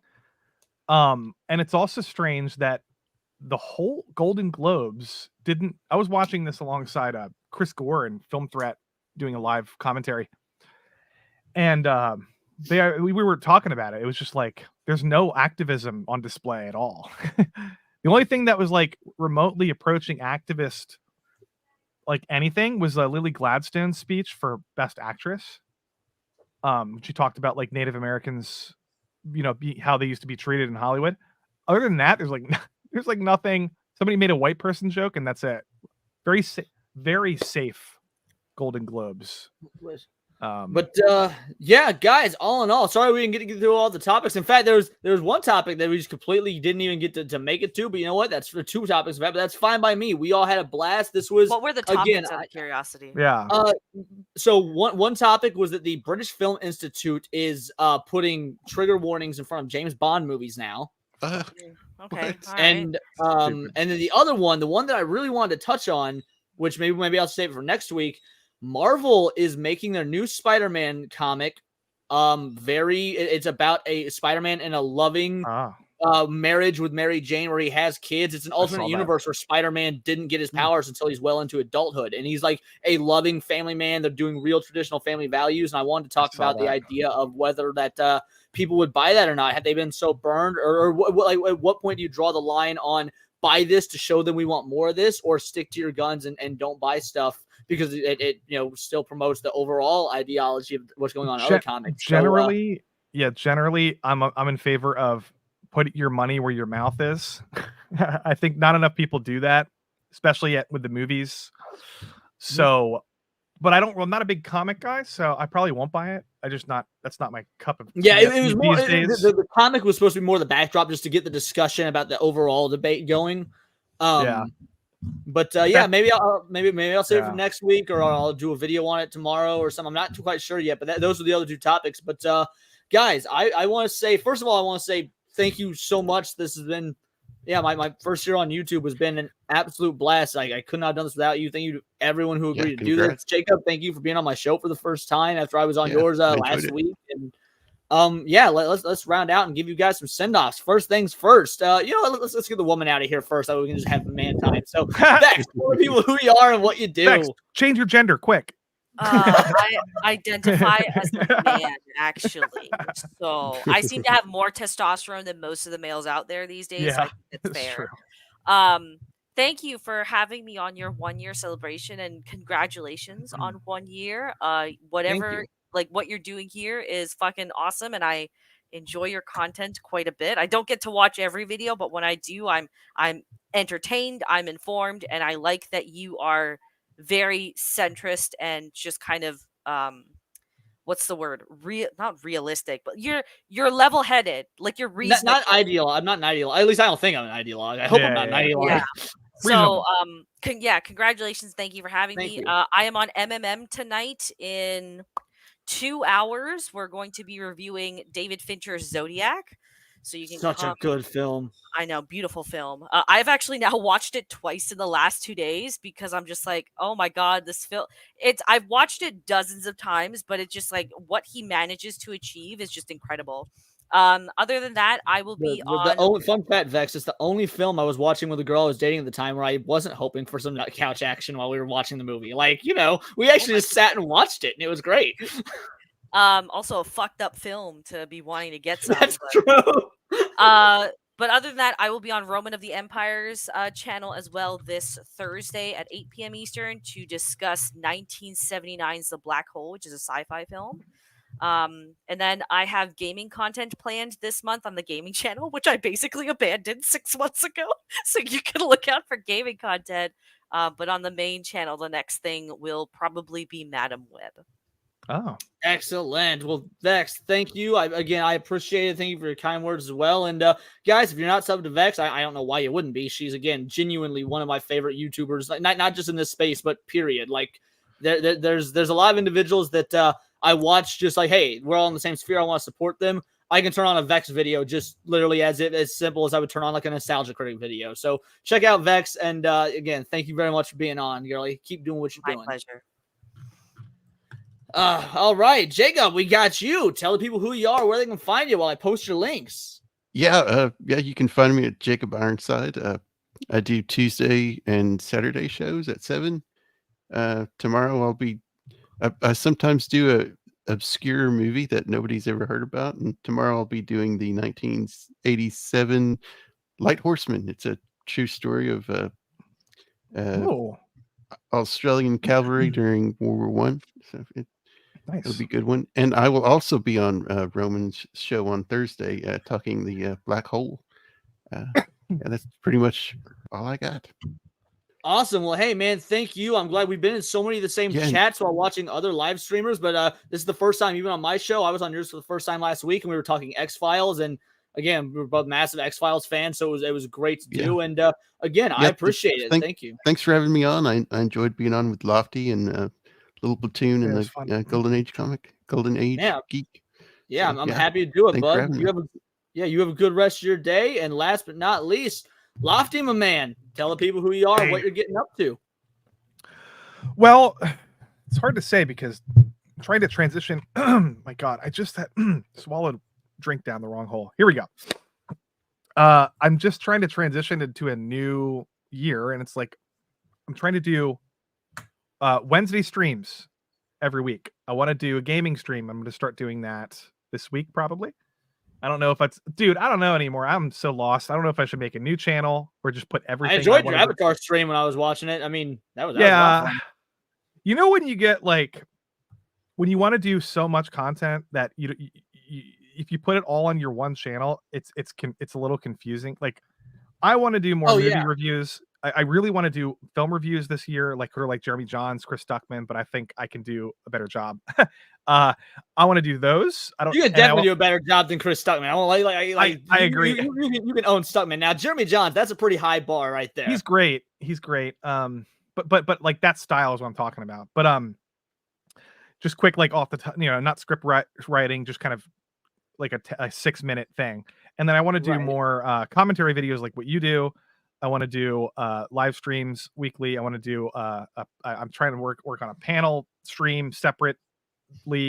I don't know, man. I'm gonna have to make a second channel. But Lofty Pixels at YouTube is my only one at the moment.